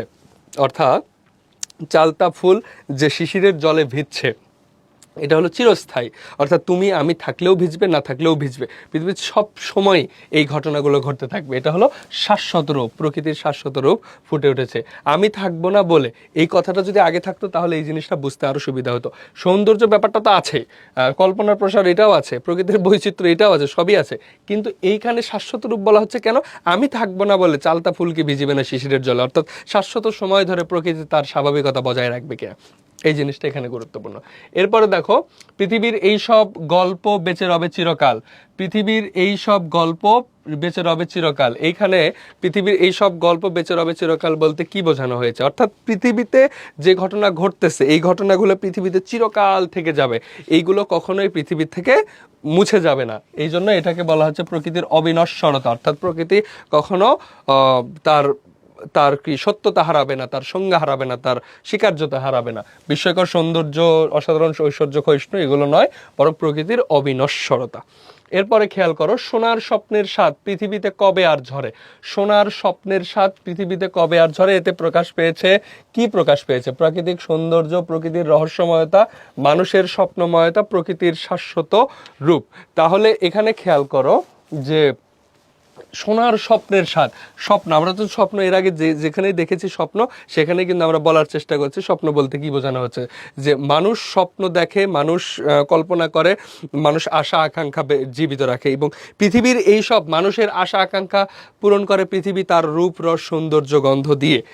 আর এখানে আমরা বলতেছি, তাহলে এটা সঠিক উত্তর নিব আমরা, মানুষের স্বপ্নময়তা, প্রকৃতির রহস্যময়তা এই লাইনে না, প্রকৃতির সৌন্দর্য না, প্রকৃতির শাশ্বত রূপের ব্যাপারও এখানে নেই, মূলত মানুষের স্বপ্নময়তা, মানুষের আশা আকাঙ্ক্ষা কল্পনার যে প্রতিফলন, সেটি কিন্তু আমরা দেখতে পাই। দিনাজপুর বোর্ড এবং কুমিল্লা বোর্ড 2022 সালের প্রশ্ন এটি, দেখো খেয়াল করো। এরপরে আমরা যদি যাই, লক্ষ্মী পেঁচা কি করবে লক্ষ্মীটির তরে। লক্ষ্মী পেঁচাটির তরে কি করবে, দেখো লক্ষ্মী পেঁচা গান গাবে নাকি লক্ষ্মীটির তরে, এটা সরাসরি বইয়ের লাইন, অর্থাৎ এটা জ্ঞানমূলক। সো আমরা এখানে উত্তরটা নিয়ে নিচ্ছি গান গাবে, কারণ এখানে আর ভাবার কোনো দরকারই নেই, কিন্তু সরাসরি আমাদের কবিতার লাইন, লক্ষ্মী পেঁচা গান গাবে নাকি তার লক্ষ্মীটির তরে, সরাসরি কবিতার লাইন। সো আমাদের প্রশ্নগুলো এরকম হবে, অনেকগুলো সরাসরি, কিছু আছে ভাবতে হবে, অনুধাবন, কিছু আছে প্রয়োগ করতে হবে, কিছু আছে উচ্চতর দক্ষতা। এরপরে দেখো আমরা একটা প্রশ্ন পেলাম যে আমার দেশের মাটির গন্ধে ভরে আছে সারা মন, শ্যামল কোমল পরশ ছাড়া যে নেই কিছু প্রয়োজন। অর্থাৎ আমার দেশের মাটির গন্ধে, চমৎকার প্রকৃতির যে সৌন্দর্যের কথা বলা হচ্ছে, মানুষ ও সভ্যতার নশ্বরতা, সৌন্দর্য পিপাসু সত্তা, প্রকৃতির সৌন্দর্য অনুধাবন, বাংলার নৈসর্গিক পরিবেশের মমত্ববোধ। কোন বিষয়টা এখানে ফুটে উঠেছে, দেখো শ্যামল কোমল পরশ ছাড়া যে কিছু নেই প্রয়োজন, কি? মাটির গন্ধে ভরে আছে মন। এইখানে মাটির গন্ধে মন ভরে আছে, এই জিনিসটা ছাড়া তার আর কিছুরই প্রয়োজন নাই। তাহলে আমরা এটা বলতে পারি আমাদের যে প্রাকৃতিক সৌন্দর্যের অনুধাবন, এই জিনিসটা এখানে ফুটে উঠেছে। বাংলার নৈসর্গিক পরিবেশের মমত্ববোধ, সৌন্দর্য পিপাসু সত্তা, মানুষ ও সভ্যতার নশ্বরতা, এগুলো কিছু না, বরং প্রাকৃতিক সৌন্দর্য অনুধাবন, অর্থাৎ প্রকৃতির যে সৌন্দর্য, এটা অনুধাবন এই কবিতার এই লাইনটিতে ফুটে উঠেছে। এরপরে দেখো, সেই 7 জন নেই আজ টেবিলটা তবু আছে, কিন্তু এটা কিন্তু আমরা একটা সৃজনশীলে পেয়েছিলাম, 7 জন নেই আজ টেবিলটা তবু আছে, 7টা পেয়ালা আজও খালি নেই। হ্যাঁ, একই সে বাগানে আজ এসেছে নতুন কুড়ি, শুধু সেই সেদিনের মালি নেই। উদ্দীপকের সাথে সেই দিন এই মাঠ কবিতার ভাবগত ঐক্য রয়েছে কোন দিকে? তাহলে উদ্দীপকের সাথে কোন দিকটায় ভাবগত ঐক্য রয়েছে? ভাবগত ঐক্য খেয়াল করো, প্রকৃতির অবিনশ্বরতা, মানুষের স্বপ্নের অমরতায়, জীবন অবশ্যম্ভাবী পরিণতিতে। দেখো সেই সেদিনের মালি নেই, এই যে মালি নেই, ও এই জিনিসগুলো অবিনশ্বরতা, অর্থাৎ প্রকৃতি যে অবিনশ্বর, এবং সেটা আমরা দেখতে পাই। তাহলে 1 নম্বর আমরা নিতে পারি মানুষের স্বপ্নের অমরতা, এখানে স্বপ্নের কোনো ব্যাপার আসে নাই, তার মানে এটা আমরা নিব না। জীবনের অবশ্যম্ভাবী পরিণতি, হ্যাঁ জীবনের অবশ্যম্ভাবী পরিণতি, প্রত্যেককেই চলে যেতে হবে, পৃথিবীর এই যে স্নিগ্ধ পরিবেশ, মায়া মমতা সব ছেড়ে পৃথিবী থেকে চলে যেতে হবে, এই জিনিসটা আছে, তাই আমরা এই অবশ্যম্ভাবী পরিণতি এটাকেও নিব। তাহলে 1 আর 3 উত্তর নিলে আমাদের সঠিক উত্তর হলো বি, সঠিক উত্তর বি। এরপরে খেয়াল করো, সেই দিন এই মাঠ কবিতায় কবির মতে কোন দিকটি টিকে থাকবে না? কবির মতে কোন দিকটি টিকে থাকবে না? আমরা একটা কবিতার লাইনই আছে যে এশিরীয় ধুলা আজ ব্যাবিলন ছাই হয়ে আছে, অর্থাৎ সভ্যতা টিকে থাকবে না, মানুষের তৈরি কোনো কিছুই টিকে থাকবে না, এবং মানুষও টিকে থাকবে না। টিকে থাকবে কি? প্রকৃতি। তাহলে আমরা বলতে পারি এটা সঠিক উত্তর হলো সভ্যতা। এরপরে দেখো, সেই দিন এই মাঠ কবিতার স্বপ্নকে সোনার সাথে তুলনা করার কারণ, সেই দিন এই মাঠ কবিতার স্বপ্নকে সোনার সাথে তুলনা করার কারণ, স্বপ্ন কি? স্বপ্নকে আমরা বলতে পারি এই যে সোনার স্বপ্নের স্বাদ কবে আর ঝরে, স্বপ্ন হলো চিরন্তন। স্বপ্ন কি? স্বপ্ন চিরন্তন, সোনার স্বপ্নের স্বাদ কবে আর ঝরে। অর্থাৎ আমরা যে স্বপ্ন দেখি, আমরা যে কল্পনা করি, আমরা যে অনুধাবন করি, আমাদের যে কল্পনা, এই সব কিছু এই পৃথিবীটিকে রাখবে, এই পৃথিবী ধরে রাখবে। সো এটাকেই আমরা বলছি যে সোনার স্বপ্নের স্বাদ কবে আর ঝরে, অর্থাৎ স্বপ্নের চিরন্তরতা এই জায়গায় খুবই গুরুত্বপূর্ণ। এরপর দেখো, নক্ষত্রের তলে সেদিনও দেখিবে কে স্বপ্ন, নক্ষত্রের তলে সেদিনও দেখিবে স্বপ্ন, এই নদী নক্ষত্রের তলে, হ্যাঁ নদী নক্ষত্রের তলে কে স্বপ্ন দেখবে, নদী, এটা সরাসরি বই থেকে আসছে। এরপরে দেখো, সেই দিন এই মাঠ কবিতার প্রকৃতির এক শাশ্বত রূপ মূর্ত হয়ে উঠেছে কোন পংক্তিতে, হ্যাঁ এখানে দেখো, লক্ষ্মী পেঁচা গান গাবে নাকি তার লক্ষ্মীটির তরে প্রকৃতির এক শাশ্বত রূপ মূর্ত হয়ে আছে। তাহলে দেখো, প্রকৃতির শাশ্বত রূপ মূর্ত হয়ে আছে, শাশ্বত রূপ অর্থাৎ চিরকাল ধরে যেটা বয়ে চলে। লক্ষ্মী পেঁচা গান গাবে নাকি তার লক্ষ্মীটির তরে, সোনার স্বপ্নের স্বাদ পৃথিবীতে কবে আর ঝরে। তারপর দেখো, এটা কিন্তু শাশ্বত রূপ না, এটা স্বপ্নের চিরন্তরতা। এরপরে দেখো যে এশিরিয়া ধুলা আজ ব্যাবিলন ছাড়ো হয়ে আছে, এখানে কিন্তু সভ্যতার যে ক্ষয়িষ্ণুতা, সভ্যতার ক্ষয়, এই জিনিসটা এখানে আছে। এবার আছে খেয়া নৌকাগুলো এসে লেগেছে চরের খুব কাছে, খেয়া নৌকাগুলো এসেছে চরের খুব কাছে, এখানে কিন্তু প্রকৃতির শাশ্বত রূপ নাই। কিন্তু লক্ষ্মী পেঁচা গান গাবে নাকি তার লক্ষ্মীটির তরে, অর্থাৎ পাখি, প্রত্যেকটা পাখি পৃথিবীতে সৃষ্টির পর থেকে আজ পর্যন্ত পাখি তার তার গান কখনোই থামায়নি, হ্যাঁ। সো এই জিনিসটাই শাশ্বত আমার কাছে না, আমাদের বই অনুযায়ী, পাঠ্য বই অনুযায়ী আমাদের এমসিকিউর এই উত্তরটা কটাই সবচেয়ে বেশি প্রাসঙ্গিক। ওকে, এগুলো কেন না আমি সেটাও বলে দিয়েছি। এরপরে দেখো, সেই দিন এই মাঠ কবিতায় বর্ণিত ফুলের নাম কি। আমরা দেখেছি যে চালতা ফুল কি ভিজিবে না শিশিরের জলে, একটা সরাসরি কবিতার লাইন, তাহলে চালতা এখানে গুরুত্বপূর্ণ, মানে শুদ্ধ উত্তর। আমি চলে যাব, কবি কোথায় চলে যাওয়ার কথা বলেছেন, আমি চলে যাব গ্রামে শহরে পরপারে বিদেশে, কবি এখানে পরপারে চলে যাবেন, অর্থাৎ আমি চলে যাব চালতা ফুলকি ভিজিবে না শিশিরের জলে, অর্থাৎ মারা যাব, ডেড।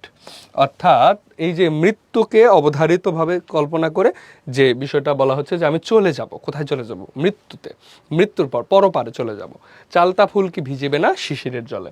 এরপর আছে লক্ষ্মী পেঁচার কণ্ঠে কি ধ্বনিত হবে, লক্ষ্মী পেঁচার কণ্ঠে ধ্বনিত হবে মঙ্গল বার্তা। এটা কিন্তু আমরা জ্ঞানমূলকেও পেয়েছিলাম, একদম জ্ঞানমূলকের শুরুতে পেয়েছিলাম, লক্ষ্মী পেঁচার কণ্ঠে ধ্বনিত হবে। এরপরে দেখো, এশিরিয়া কি, এশিরিয়া একটা সভ্যতার নাম, আমরা অনেকবার এই প্রশ্নটা পেয়েছি। এশিরিয়া ধুলা হয়ে যাবে আর ছাই হয়ে আছে কি, ব্যাবিলন। ওকে, দেখো এশিরিয়া একটা সভ্যতা, কিন্তু এশিয়া কিন্তু একটা মহাদেশ, ওকে, এটা খেয়াল রাখো। এরপরে দেখো, জীবনানন্দ দাশের মতে পৃথিবীতে বহমান কি, জীবন, সভ্যতা, স্বপ্ন। জীবনানন্দ দাশের মতে পৃথিবীতে বহমান কি, বলো তো পৃথিবীতে কি বহমান, জীবন, সভ্যতা নাকি স্বপ্ন। আমাদের জীবন, সভ্যতা, এই দুইটা জিনিস হলো পৃথিবীতে বহমান, অর্থাৎ পৃথিবীতে একের পর এক আসে, জীবন আসে এবং সভ্যতা, এগুলো একের পর এক আসে, অর্থাৎ বয়ে চলে, কিন্তু ফিক্সড, পৃথিবীতে ফিক্সড হলো স্বপ্ন। তাহলে আমাদের চাইছে হলো বহমান, যেহেতু বহমান তাহলে 1 ও 2, আমাদের উত্তর হলো ডি। সো বহমান বিষয়টা বুঝতে হবে, বহমান হলো চিরস্থায়ী না। দেখো, স্বপ্ন পৃথিবীতে চিরস্থায়ী, সোনার স্বপ্নের স্বাদ কবে আর ঝরে, অর্থাৎ স্বপ্ন কিন্তু পৃথিবীতে ফিক্সড, স্বপ্ন শুরু থেকে আজ পর্যন্ত এইটা আছেই। কিন্তু বহমান কি, সভ্যতা, একের পর এক সভ্যতা আসছে গেছে এবং সামনেও আসবে, এই সভ্যতা যখন আছে এটাও শেষ হয়ে যাবে। সো জীবন এবং মানুষের জীবন, একের পর এক মানুষের জন্ম হচ্ছে, মানুষ চলে যাচ্ছে, সো এগুলো বহমান, কিন্তু ফিক্সড কি, স্বপ্ন। এরপরে দেখো, সেই দিন এই মাঠ কবিতার কোনটি শিশিরের জলে ভিজে রহস্যময় সৌন্দর্য ফুটে উঠবে, হ্যাঁ কোনটি শিশিরের জলে ভিজে, এই যে শিশিরের জলে ভিজে, তাহলে চালতা ফুল শিশিরের জলে ভিজে, হ্যাঁ চালতা ফুল কি ভিজিবে না শিশিরের জলে, সো চালতা ফুলের কথা বলা আছে। এরপরে দেখো, চারিদিকে শান্ত বাতি ভিজে গন্ধ, চারিদিকে শান্ত বাতি ভিজে গন্ধ, নক্ষত্রের আলো প্রকৃতির সুবাস, ভিজে গন্ধ, নরম ঢেউ মৃদু কলরব। এটা একদম কবিতার সরাসরি লাইন, যে চারিদিকে শান্তবাদী ভিজে গন্ধ মৃদু কলরব, আর নরম গন্ধের ঢেউ আছে হইল চালতা ফুলের সাথে, তাহলে মৃদু কলরব, এটা একদম বইয়ের সরাসরি লাইন। সো বইয়ের লাইনকে অবজ্ঞা করা যাবে না, বইয়ের প্রত্যেকটা লাইন থেকে এমসিকিউ হইতে পারে, যে শুরুর লাইনটুকু তুলে দে পাশে ফাঁকা রেখে দিল। সো তুমি যদি বইয়ের কবিতার লাইনগুলো ঠিকভাবে জানো তাহলে এখানে তুমি পেরে যাবা। এরপরে দেখো, যখন রব না আমি এই মর্তকায়ায়, তখন শরীতে যদি হয় মন, তবে তুমি এসো এই নিভৃত ছায়ায়, যেথা এই চৈত্রের শালবন। সেই দিন এই মাঠ কবিতায় কি ফুটেছে, যখন রব না আমি এই মর্তকায়, যখন তখন সরিতে হয় যদি মন, তখন তুমি এসো এই নিভৃত ছায়ায়, যেথা এই চৈত্রের শালবন। এটা দেখতে মনে হচ্ছে যে এটা একটা এপিটাফে লেখা। এপিটাফ হলো যে মানুষ মৃত্যুর পর মানুষের যে কবরস্থানে যে লেখা থাকে এরকম। সো এখানে আসলে প্রকৃতি ভাবনা না, অতীত ভাবনাও না, ভবিষ্যৎ ভাবনাও না, এটা মূলত মৃত্যু ভাবনা। অর্থাৎ মানুষকে চলে যেতে হবে পৃথিবী ছেড়ে, সেটাই বলছে যে যখন আমি রব নাই মর্তকায়, যখন আমি পৃথিবীতে থাকবো না, তখন সরিতে যদি হয় মন, তখন যদি আমাকে স্মরণ করতে হয়, তবে তুমি এসো এই নিভৃত ছায়া। গোরস্থানের কথা বলছে, যেথা এই চৈত্রের শালবন। ওকে, এরপরে দেখো, যখন রবনা ওই সেম উদ্দীপকে এই সেই দিন এই মাঠ কবিতায় সার্থক প্রতিফলন বলা যায়। সার্থক প্রতিফলন কি বলা যায়? সমাজ নিরবিচ্ছিন্ন, প্রকৃতি নিরবচ্ছিন্ন, জীবন নশ্বর, কোন দিকতে ফুটে উঠেছে? দেখো, আমরা পৃথিবীতে থাকবো না, আমরা পৃথিবীতে কি করব না, থাকবো না, কিন্তু তুমি যখন তোমার যদি স্মরণ করতে হয়, তখন তুমি এই নিভৃত ছায়ায় আসো। তখন এই জায়গায় কি কি বোঝানো হচ্ছে? সমাজ নিরবচ্ছিন্ন, সমাজ নিরবচ্ছিন্ন না, বরং প্রকৃতি নিরবচ্ছিন্ন এবং জীবন নশ্বর, অর্থাৎ জীবন ক্ষয় হয়ে যাবে। আমরা 2 এবং 3 উত্তর হিসেবে নিব। উত্তর হলো বি। তাহলে জীবন নশ্বর এবং প্রকৃতি নিরবচ্ছিন্ন। ক্ষয়িষ্ণু সভ্যতার অপর দিকে কি চলে? এইটা ক্ষয়িষ্ণু সভ্যতার অপর দিকে কি চলে আমরা জানি, বিনির্মাণ। অর্থাৎ একদিকে ক্ষয় হচ্ছে, আরেকদিকে বিনির্মাণ চলছে পৃথিবীতে। পৃথিবী আসলে এরকমই। এশিরীয় সভ্যতা, ব্যাবিলনীয় সভ্যতা একসময় ছিল, সিন্ধু সভ্যতা ছিল, মালয় সভ্যতা ছিল, আরো কত কত সভ্যতা, মেসোপটেমিয়া সভ্যতা, তারপরে আমরা কত সভ্যতার নাম জানি, সেই সভ্যতাগুলো আজকে নেই। পারস্য সভ্যতা, সেই সভ্যতাগুলোর চমৎকার চমৎকার জিনিসগুলো আমরা দেখি আজও পৃথিবীতে, কিন্তু সেগুলো আর নাই। তো একদিকে সভ্যতা ক্ষয় হচ্ছে, আরেকদিকে সভ্যতার বিনির্মাণ হচ্ছে, নতুন করে নির্মাণ হচ্ছে। এটাই আমরা বলছি যে পৃথিবীর সভ্যতার একদিকে ক্ষয়, আরেকদিকে কি বিনির্মাণ। সেই দিন এই মাঠ কবিতায় শান্ত বাতি, ভিজে গন্ধ, মৃদু কলরব, এগুলো কবিতার কোন ভাবনার ইঙ্গিতবাহী? মানুষের মৃত্যু চেতনা, প্রকৃতির চিরায়ত ঋণ, মানব মনের অস্থিরতা, প্রকৃতির রহস্যময়তা। প্রকৃতির রহস্যময়তা কি হতে পারে? না। মানব মনের অস্থিরতা মানুষের মনের সাথে তো রিলেটেড না, এবার মানুষের মৃত্যু চেতনাও না। প্রকৃতির চিরায়ত ঋণ, অর্থাৎ প্রকৃতি তার যে শান্ত বাতি, ভিজে গন্ধ, মৃদু কলরব, এই শব্দগুলোর দ্বারা আসলে প্রকৃতির যে চিরায়ত ঋণ, সেই জিনিসটাই ফুটে উঠেছে। তো আমরা একদম ওয়ান শটের একদম শেষ পর্যায়ে চলে এসেছি।